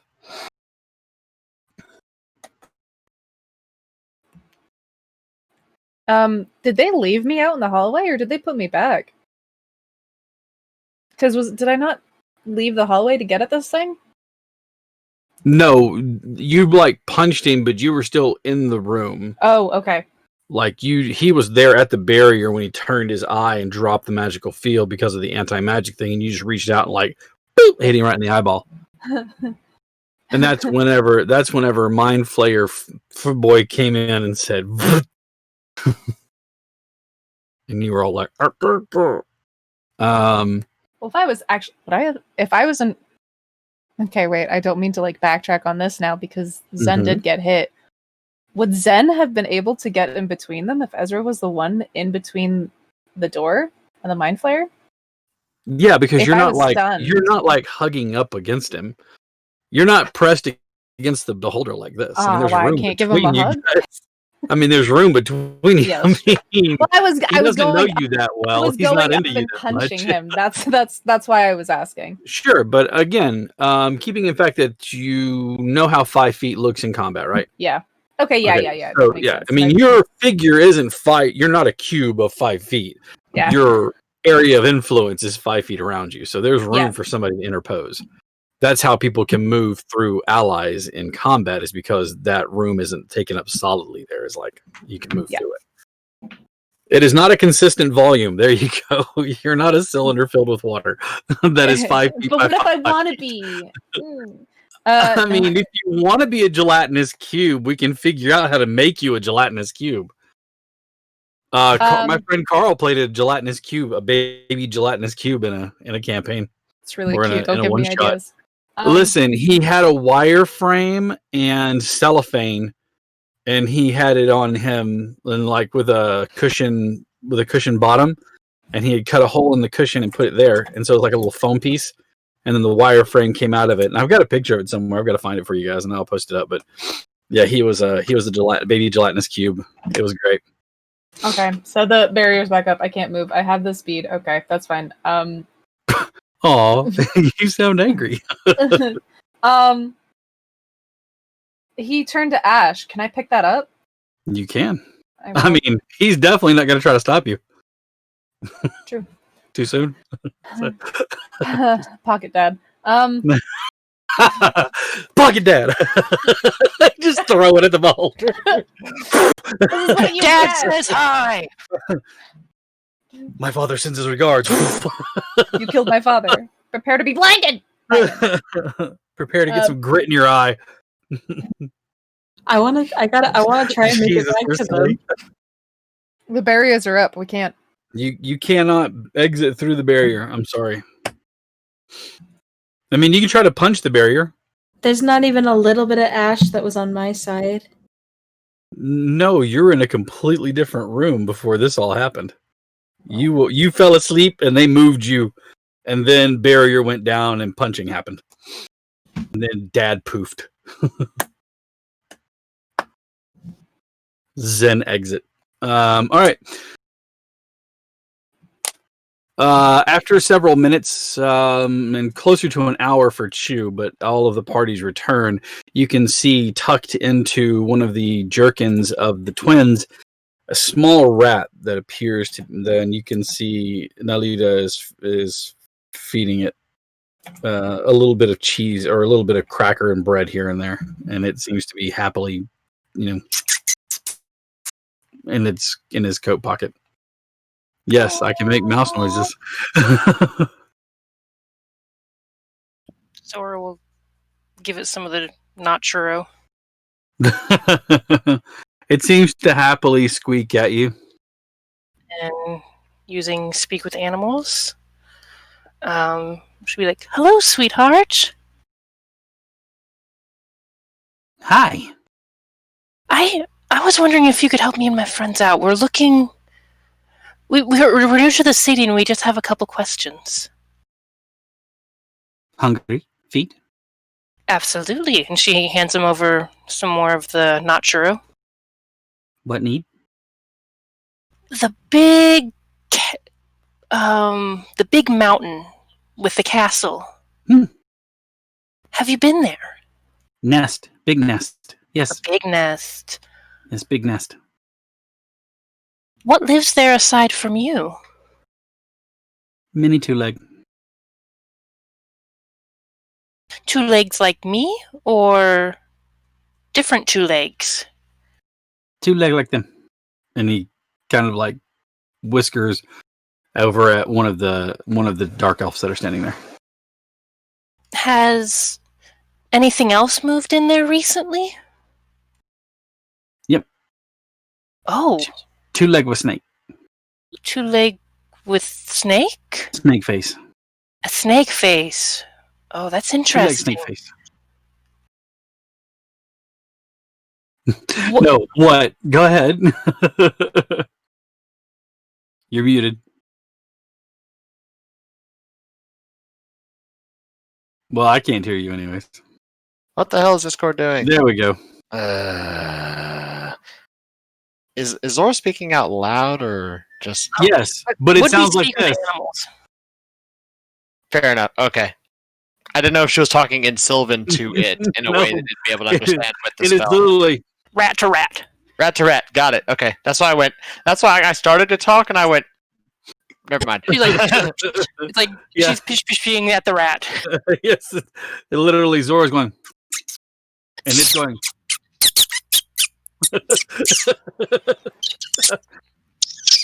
This is the whole conversation that Sarah we're gonna RP this out now. It's just 15 minutes of you and I doing that back and forth. Just a lot of squeaking. You can get that kind of content on the Patreon. Just us squeaking at each other. The snake faces. Snake face. Are they? What are they doing? That sounds interesting. She hands some more of the not churro. Keep things, lots of things. Things. Floating eye, keep them in check. Floating eye, alpha. Floating eye, big boss. Oh yeah, that. She's like, she has this face like that's weird, but she just kind of like keeps talking to the rat like that's totally normal. I don't know what's going on. What kind of things do they keep? Is it things or Creatures. like creatures? Animals. Do they keep other two legs? Some. Two legs like them? And she points at the dark elves. No. Or two legs. 1 second, I'm checking a spell.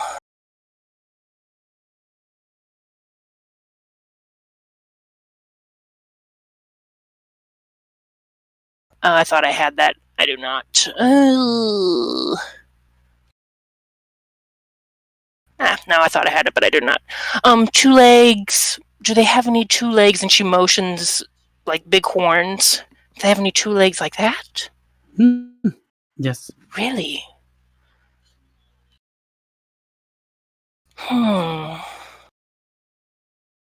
That is very interesting.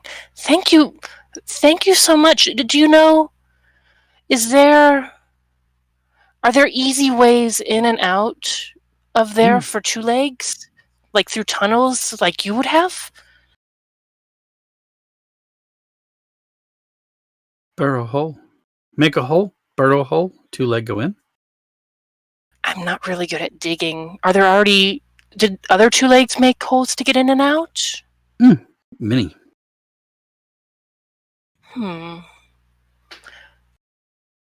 Would you be okay staying here for a few months? I can give you more to eat. We might need to ask you more about the tunnels. Or would you like home. you would like to Babies. go home? Oh yes, your family.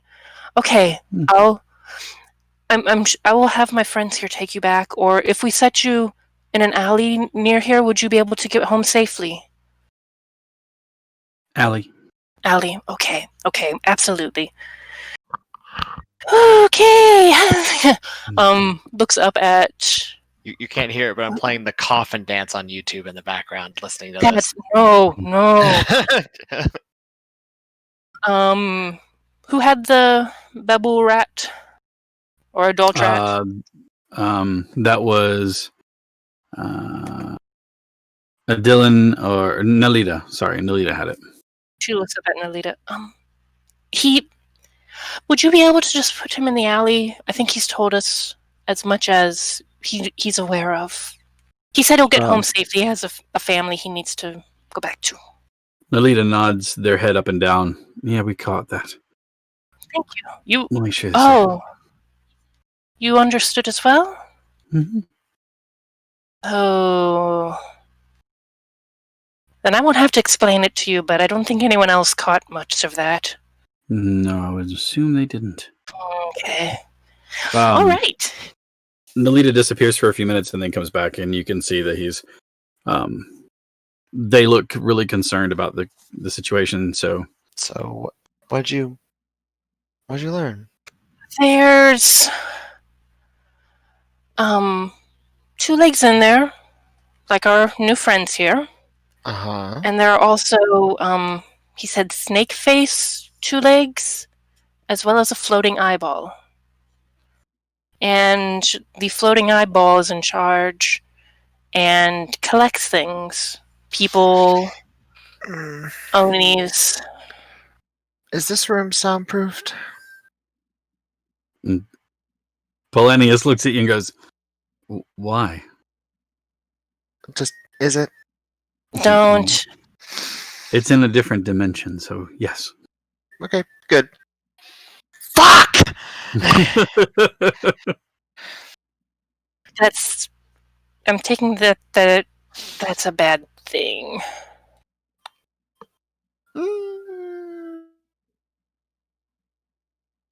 Understand. Your castle has been taken over by what I'm fairly certain is some mind flayers and a beholder. As soon as you say that word, I need everybody to give me a sanity check that is in the room. So Do I Except have to? for Because still no Zora. one has told me anything no, about not this. you. Not Okay. you. You're good. Q and Tonga, you are good because you don't have that association, but the other three. Would this be something that his choice of path would alter? Because he didn't know, because with his adjusted memories, he wouldn't have known them as the small human figures as he knew them. He knows them as the Illithid. Right, because your path took you. Did your path take you away from that interaction, though? Regardless of what you know them as, does your path take them away from you meeting them? Because if it didn't change the whole beginning of this, then you would still make the roll. Fair enough. Okay. This one knows, because this whole him picking a path, I'm not sure what it affects and what it doesn't. That's what I'm asking. Okay. Mm-hmm.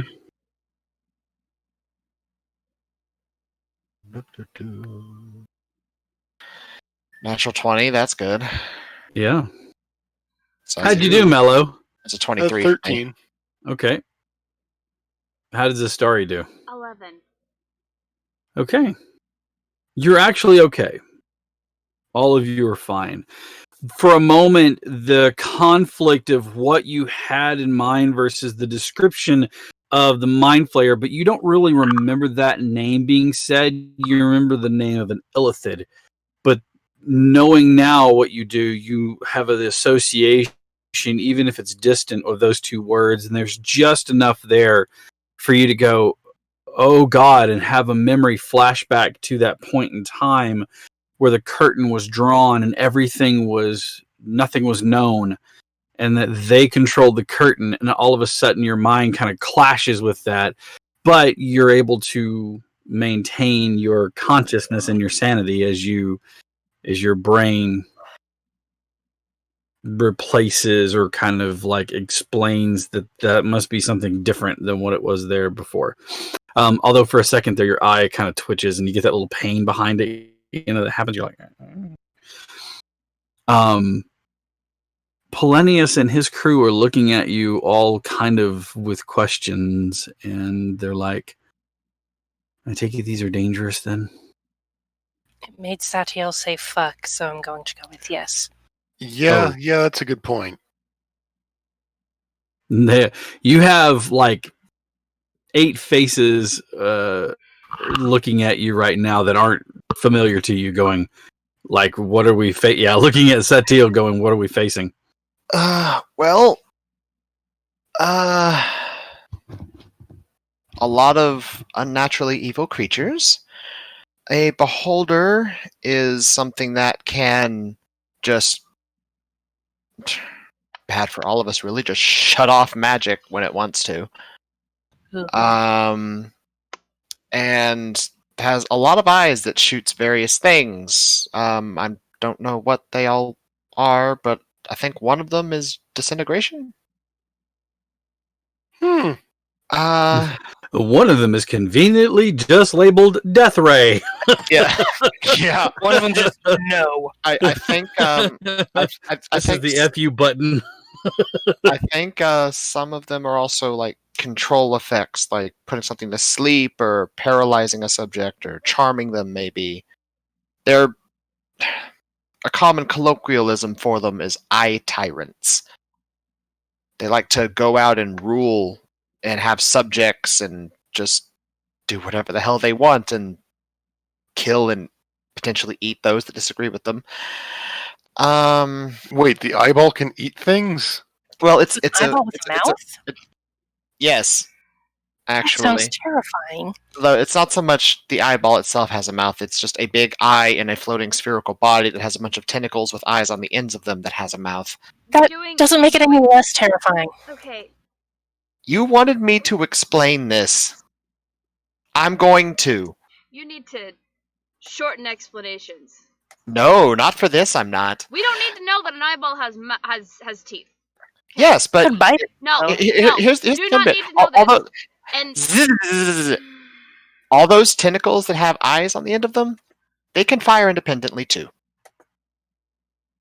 So just so you know. Mind flayers or illithids, as they're known,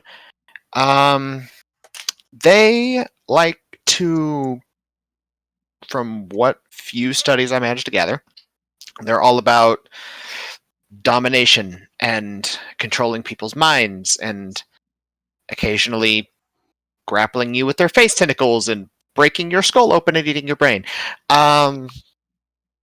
Like cracking the surfaces of creme brulee to get the best parts out. And they sometimes will just Hell of a description. extract the brain and turn the brain itself into a sentient servant, or it's a lot of bad enough that they used to have their own empire before they were overthrown. Overthrown. What overthrows a mind-eating creature? Yeah, Fucking scary. there's varying Do we need to find- accounts. There's varying accounts of a group of people. I'm not sure if many people have heard of Isn't here, them. though, so Now's when you go actually, back to plan mellow. Heath, actually, Heath, player to DM. Do the GIF exist? No. No. Okay. So ignore what I just said. Yeah. Ignore me saying They are more subservient and keepers on this plane. Mhm. They did have an empire and it did fall, but it was more hubris than falling to something more powerful. Right. They are now the hive minds that the elder brains that they spawn from and things like that. This is DM lore to the players. This is not something that your characters would know, but there are actually very, very few of them. And when I say very few, like less than 10. Ooh. Okay. Probably less than that, but nobody knows for less sure. than 10 elder brains. Mm-hmm. Ooh. Within the they're- entire world. And that number is unconfirmed because you kind of go in, you don't necessarily come back. Yeah. So, But hey, stay tuned to figure out how the hell that happens in Baldur's Gate 3 coming September 30th. is it really that soon? Yeah, September 30th. Oh my when goodness. Early access is dropping. So you now have information about what you're facing off against within this mountain castle, this fortress. Yeah. And anything. What's that face, Maddie? He looks And angry. anything- Oh, by the way, another bit with the beholders. They don't just prevent magic from being cast around them. If you have anything magical on you, it kills it. Just from looking at you. Sure. Does that include sentient weapons? Yeah, it does. why? Why? Why? Don't worry about it. Now, No. see other party members go, whoa. Go back no, instead. no, focus. So, Hold up am- on the how beholder do for we a second. beat Time out. something that is going to render magic useless?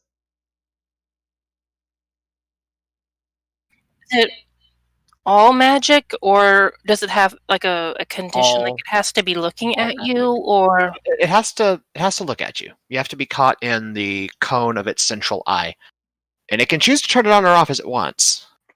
But it's a massive radius. central eye? I have Yeah, a mellow one in- idea. Hold on. I have The a one super eye. in its the central core of its body.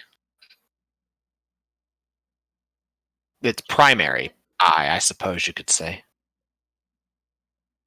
What's your Now that- mellow idea? Love to know what the mellow idea is. How many of those nice explosive toys do you think our new friend Chu has? After I have had a lengthy conversation with him, probably many more. Why? Chu is looking around now like, yeah, you heard my name? Yeah. How about what if we got the resources to have each of us with that many? How many? Polanius goes, and to what end? Actually, just out of curiosity, do you have any that maybe would blind creatures for a short duration? Chu looks at you and grins, and he pulls out. It looks like a cylinder. It's about that long and about that big around, and you can see that it has a ring on it and a little pop tab. And he says, How many of those do you have? "How many do you need?" Enough to 200 blind a the whole person. castle? Okay, now that's a bit much. It takes me some time to make them. How many do you have that we could blind a whole castle? I have about 10 of them with me. Cool. How long does it take you to make them? Get the materials and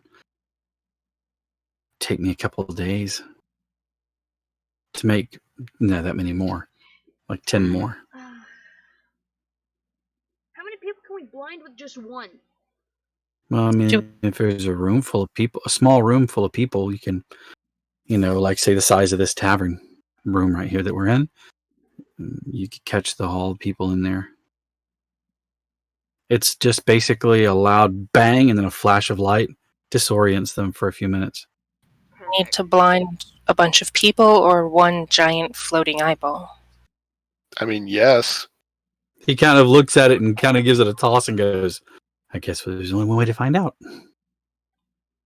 Really don't want to find out. Do these eyeballs have ears? Will the bang do anything? You haven't heard this bang. Fair. Phrasing.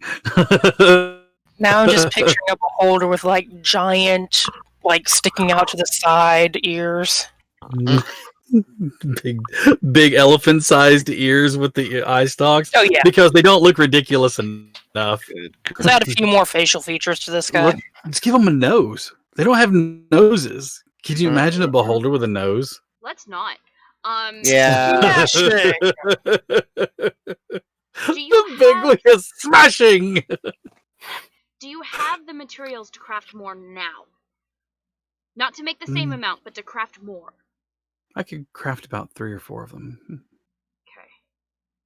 What exactly do you need? And he starts going through a laundry list of components. Some of them you actually may have on the ship. I have to imagine we have a couple barrels of gunpowder on the ship. I have to imagine that's not the thing that we're probably looking for. What would That's happen? what I'm looking for. What would happen? You know that stuff that you got from the last port city that we're all sick and tired of? The spice stuff. Curry? The curry, yes. What would happen if we threw that at his eyes? Oh my Jesus, you monster! I want to find out. What? It's probably not a bad idea to get a couple of those made. Curry bombs. Alright. Curry bomb. Okay, well, we're looking at something a little bit more in my area and realm of expertise. So, Chew, you're going to teach me how to make those. Mm-hmm. Keep in mind, I still have all of my fingers. I can't say the same will be for you, but I'll show you what I know how to make. she has one of the small little automatons that she's made, Mm-hmm. and she just produces that, and just Uh-huh. the amount of fine work that needs to go into this, I'm not gonna lose any fingers. Don't worry. Well, it's not the fine work; it's the sudden combustibility of the items that we're working with. There's a reason they call me the Quiet Step. But I'd be happy to show you. I'm glad. There's a reason they call me Chew the Quiet Step and not Chew the Three Fingers. Mm-hmm. You need to work a little bit on the quiet step because I knew you were following us. Well, that was more of a climb than a step. That doesn't matter. Anyways. Look, let me put it to you this way. You show me how to make one of those, and I'll show you how to make one of these. And she shows The her gauntlet. grappling hook. Your Assassin's Creed style My Assassin's grappling hook. Creed, yeah. By the Like I way, the said. stream's dead. Excuse me? Not on Twitch, it's not. Mine says network error. Please try again. Might just Then be. You refresh need your to page. Just refresh. tap in, Yeah, just refresh your refresh. page. Okay, fine. Deck is here on the stream. All right, while you guys are putting together battle plans to raid the castle, we have 2 captive friends in there.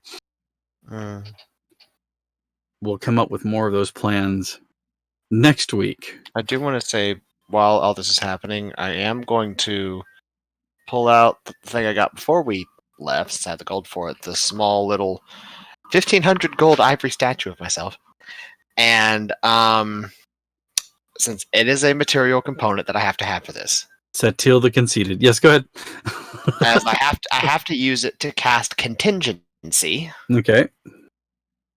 and so I'm going to burn a 6th level slot on contingency, and then the 3rd level slot on haste, since I can since I can't cast anything up above 5th level that is not on me.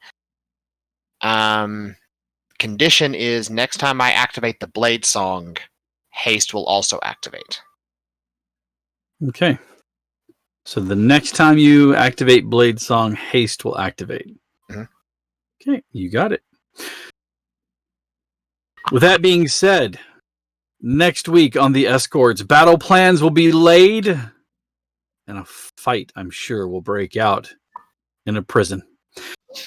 In the meantime, thank you all for tuning in and watching. It has been a blast. I have been Heath, your DM, aka Captain Sack, anywhere on the internet that you're looking for me, or the Direbear GM or Direbear AC on Twitter. Make sure you follow us on Twitter. Follow us on Facebook. Direbear Adventuring Company is working on a project that is going to be in Kickstarter very soon. It is a monthly adventure, and it comes based around an NPC. The NPCs from month to month are all locked. And it's not it's a trimester. I finally figured out what it is. It's not quarterly, but it's every 4 months. So it's like 3 times a year. But each volume from month to month links together, but they're still playable individually. And the 4th one culminates on the monster that the story is leading up to. Each box will contain a miniature, maps, and more tactile goodies, as well as the adventure in a book, and they all line up nicely to where it looks like volumes of tomes that you have whenever you stand them all side by side. And we're actually looking to kickstart that here pretty soon. The artwork is done by Kevin Stokes, and Kevin is a fantastic comic artist, and the work that he has put into this looks amazing. The actual tome, the box that we're using, looks like real leather. It looks like you should be able to undo the buckles on this thing. It is so, he has done such a fantastic job on it. And I cannot wait for you guys all to see that. We will be getting that out as soon as we can. We do have some influencers that we're reaching out to test the product out first and then reach back out to us. So as you want to learn more details about that, every Wednesday at 5 p.m. ish on Facebook, follow Lucky Dice Cafe. If you follow Lucky Dice Cafe, you can see Howard and I talking about things that are going around with Lucky Dice and what Direbear is doing, as well as where we're at with the project, which is called Adventure Tomes.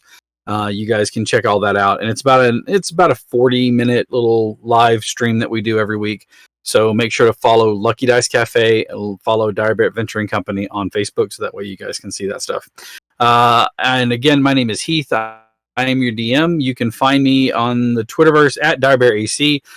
You can find me in Huntsville every Friday night at Lucky Dice Cafe and Saturday nights, every other Saturday night at Liquor Express. Let's see. We have Maddie, who is our our production manager. And Maddie, tell them what you got going on this week. Or every week, I should say. Every week you can catch me playing Cassie in the Monster of the Week game on Wednesday. And Thursday, I am the DM for the Descent into Avernus campaign. And they are... they have to go rescue Lulu out of a hell wasp nest. So Hell excited wasps for are that. fun. Your mom actually messaged me, and I told her I wasn't going to tell her. I know. I told her I'm not telling you. And I will also be the only familiar face in a in a campaign full of new faces on the Saturday night game, The Stolen Cities. Yep. All right. And then we have Q, who heads up our announcements to make sure that those get out in time. Q, tell us what you do every week, along with playing here. Along with playing here, I play on Thursdays, where I play the fun, sweet, loving Adira, who Maddie has only just been able to take down this past week. Yep. And then Took Haruman Yeah. to do it. took somebody with like a fucking 30 plus damage to take her down. So, and then I am our DM on Wednesdays for Monster of the Week. Which, if you've never seen Monster of the Week, go ahead. Sorry, which I was about to say, I'm like I DM for Maddie, Steve, and Molly, who's not on cam, and some other faces you guys know, and hopefully I don't know where you are on the screen. Where am I? Lower left. I need to point this way. No, I want up and up because Cap needs to get in there. I know, but I do a podcast though on Wednesdays, and by the time I drive back home, we'll figure it out. We'll figure it out. Yes, because everybody needs to see Montague J. Gunderson at least one time. Jesus only loves you as a friend. Listen, Jesus just likes you as a friend. I tell you what Jesus would do. So with that, we have Sarah, who is playing Zora this evening. Sarah, what else are you involved in during the week? I am in tomorrow's Valley by Night as Jolene, Thin Blood. Jolene.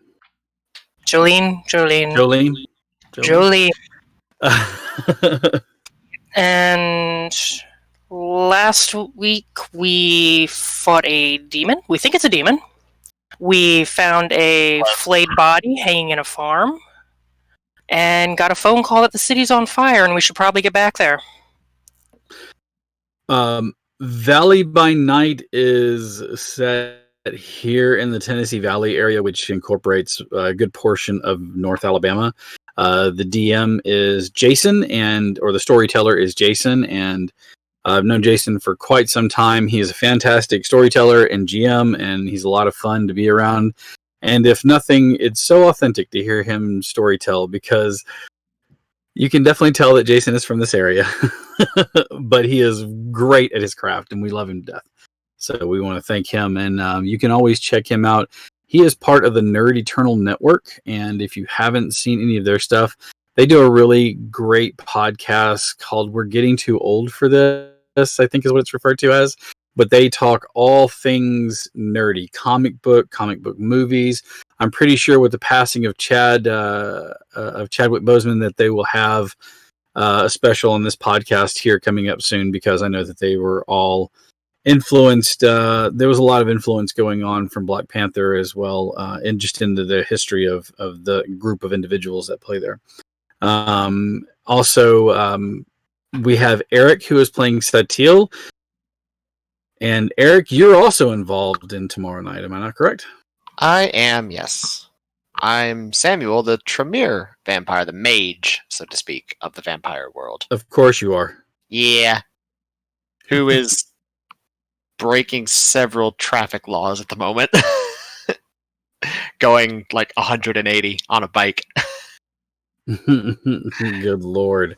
Eric is also privy to, well, I should say Sarah and Eric live in the general area here.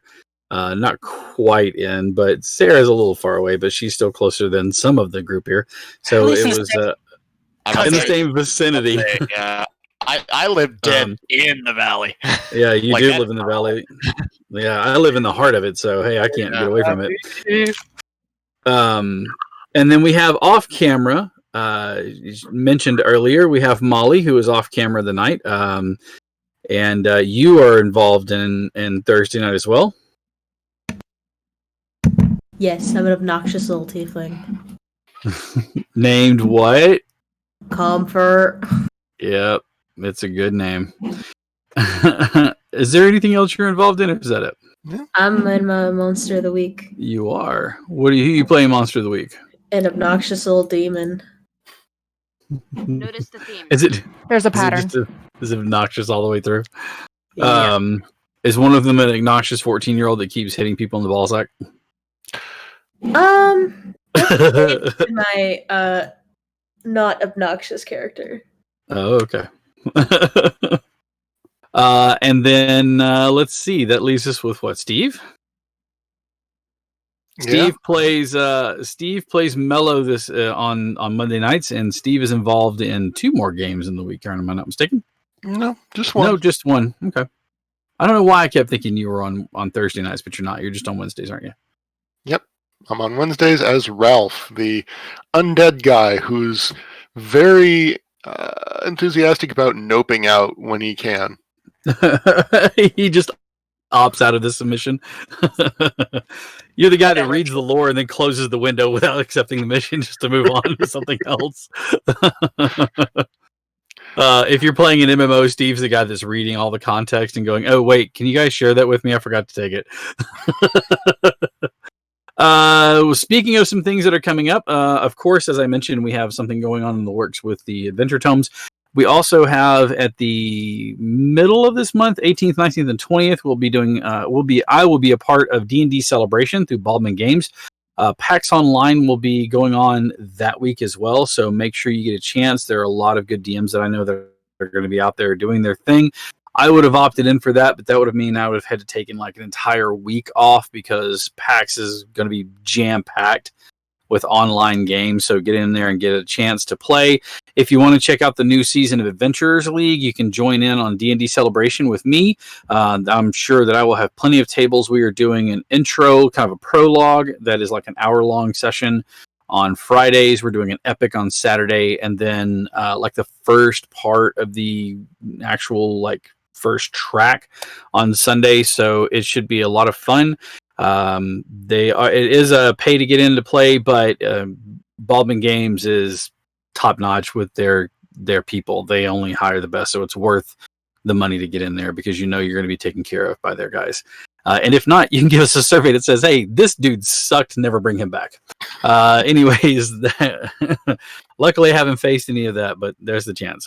Coming out this month. Don't forget that September the 15th marks the release of Rime of the Frostmaiden. You can pre-order your books now, both online at D&D Beyond, or you can also order it online in the store near you. We have at the end of the month, that is announced at the end of September, we have Baldur's Gate 3 that will be dropping, and you will never hear from me again, or at least for the next like 6 months or so, because I will be like full-on neck deep in that game. So what I'm hearing is that we're going to start streaming that instead of this on Mondays. Yeah. So what I'm hearing is you, me, Sarah, and somebody else, we're just going to disappear into Baldur's Gate. And we're never well, I'm The going to be alpha playing is bigger than DOS 2. It is, yeah. Wow. I've also, I may have accidentally, but on purpose, committed to playing some Avengers with somebody. Because again, my birthday's coming up soon, so I might be buying myself a new game. So support our stream and support Dire Bear Adventure Company so I can buy more video games for myself. I'm just kidding, but really, I'm just kidding. Unless I'm just kidding. Perhaps This might randomly be streamed on Dire Bear at some point. Who knows? it most definitely will be streamed on Dire Bear as well as on Pink Rambo's page. So make sure you guys follow Pink Rambo on the Twitch. It is literally just Pink Rambo, isn't it? Yes, it is. It's very hard to get wrong. Pink Rambo. let's see what else we have. Oh, the announcement that was sent out, and I am super duper excited about this one. So Tasha of Tasha's Hideous Laughter and Other Things, originally a Greyhawk character, has a new book coming out called Tasha's Cauldron of Everything. And I'm most excited about this because there is character creation changes that I'm excited about. That have to deal with how your race is seen and some of the prerequisite stuff for some of it. And I know that Mr. Man down there who plays the Blade Singer is excited to see the Blade Singer changes. They're lifting restrictions on that. They have new magical items, including some of the artifacts of old, like the Crook of Rao, which is a shepherd's hook that is being added in, and there's a whole section about dealing with magic items and how to get them as part of your hooks, to have these artifacts as the hook of the story, dealing with magical landscape, and just there's all so much stuff. And some of it is UA, but I like the fact that it's UA put into a book, because then I don't have to filter through all of the UA to try to find the one that I'm looking for. So there are big changes coming on with that, and I'm really, really excited about this, because they're calling it Player's Handbook 3 because of the fact that it adds so much, but really what this is going to ultimately do, and I'm starting to get hints of this, and don't hold me to this because I do not work for the Adventurers League guys and make the rules. Because Xanathar's Guide to Everything was such a hit, I haven't heard this officially yet, but they may be actually modifying the rules to where your starting guide is Player's Handbook and Xanathar's Guide to Everything for everybody to start with. Which means that if you're +1, Xanathar's Player's Handbook, and you get a +1. If this is the case, that means that you can add Tasha's as your +1 to get just the beefiest Mai you can make. And I'm kind of excited about it. Even if they don't, it's still amazing. True. So that's coming out November 17th, if my memory serves me correctly. So before the year's end, we're going to see the spiritual successor to Xanathar's and Tasha's, and I'm here for it. I am so ready to see this book come out. Also, keep your eyes out for shelves near you. I say collectively because I know that for the large number of the people that are in this room right here with me right now, our favorite module is getting revamped. That is right. They're revamping Curse of Strahd. So, in lieu of the atmosphere and the climate of society these days, trying to be more conscientious of how they represent people and peoples in the books and things that they write, they realized that they had a very big, glaring issue with the Vistani and how they were portrayed and how they were given over. And so in trying to correct that, they did some tweaking, not only to just the Vistani, but to a bunch of other things. And I think, don't hold me to this because I need to look at the revamp to see what it is, but I believe that is what the Curse of Strahd revamped is. And if it is, then if it's the revamped one that I'm looking at, the damn thing comes in a coffin. It comes in a coffin, and that is amazing. If for no other reason, I'm buying it for the fucking coffin that it comes in. So that should be out soon, if not out already. I need to double check and see. I know that we were talking about pre-orders on last week's podcast. That's another reason why you guys should watch on Wednesdays. It's before this show starts on Wednesday, so it's before Monster of the Week goes live. You can watch it and then go watch Monster of the Week. But we talk about pre-orders and things that are coming out, not just with D&D, but like Magic the Gathering, Hero Clicks, and all sorts of things that we have coming out. So tune in and watch. But we were talking about it last week. He said, I was looking through the pre-orders and things that I can get into the store, and I saw this D&D thing, and it was in a coffin. And that, of course, set me off about it, which Nulzer's just dropped their new line of products. and they have a diving griffin, and it looks. Of course, it comes out in October because it's October. Comes it's the out spooky month. I believe they said the 30th. I have a friend who works. I have a new friend actually who works at Kohl's, and she was like, "Yeah, October 30th. I think it's either 30th or 20th that it comes out." Somebody Google search for me. So it's like the internet's a thing. I know I've rambled on here, but I'm going to go ahead and wrap this with one last thing, which is the Nalzer's miniatures are out, and if you haven't seen the new line, they're fantastic. They actually changed it now to where the size is like monster here. It's actually just color coded by size now, and so they've got a regular or a standard size, or your humanoid size, medium to small, and then they've got a large, and then a bigger than that sized creatures, and they have released a gigantic white dragon that is painted and ready to go, and it is in this box, and it looks amazing. So anyways, I think that I have rambled on and have fanboyed about everything WotC for a few minutes here. So with that, I'm going to wrap up. I am going to thank everybody playing tonight and everybody watching. Thank you for your support and tuning in to check us out being goofy and playing D&D. We really appreciate everybody who stopped by, for all the gifted subs. Thank you, Raymond, again for that. And for everybody who supports us, thank you so much for your continued support. Until either next week or tomorrow night or sometime later this week, take care of yourselves. We'll see you then. Love you guys.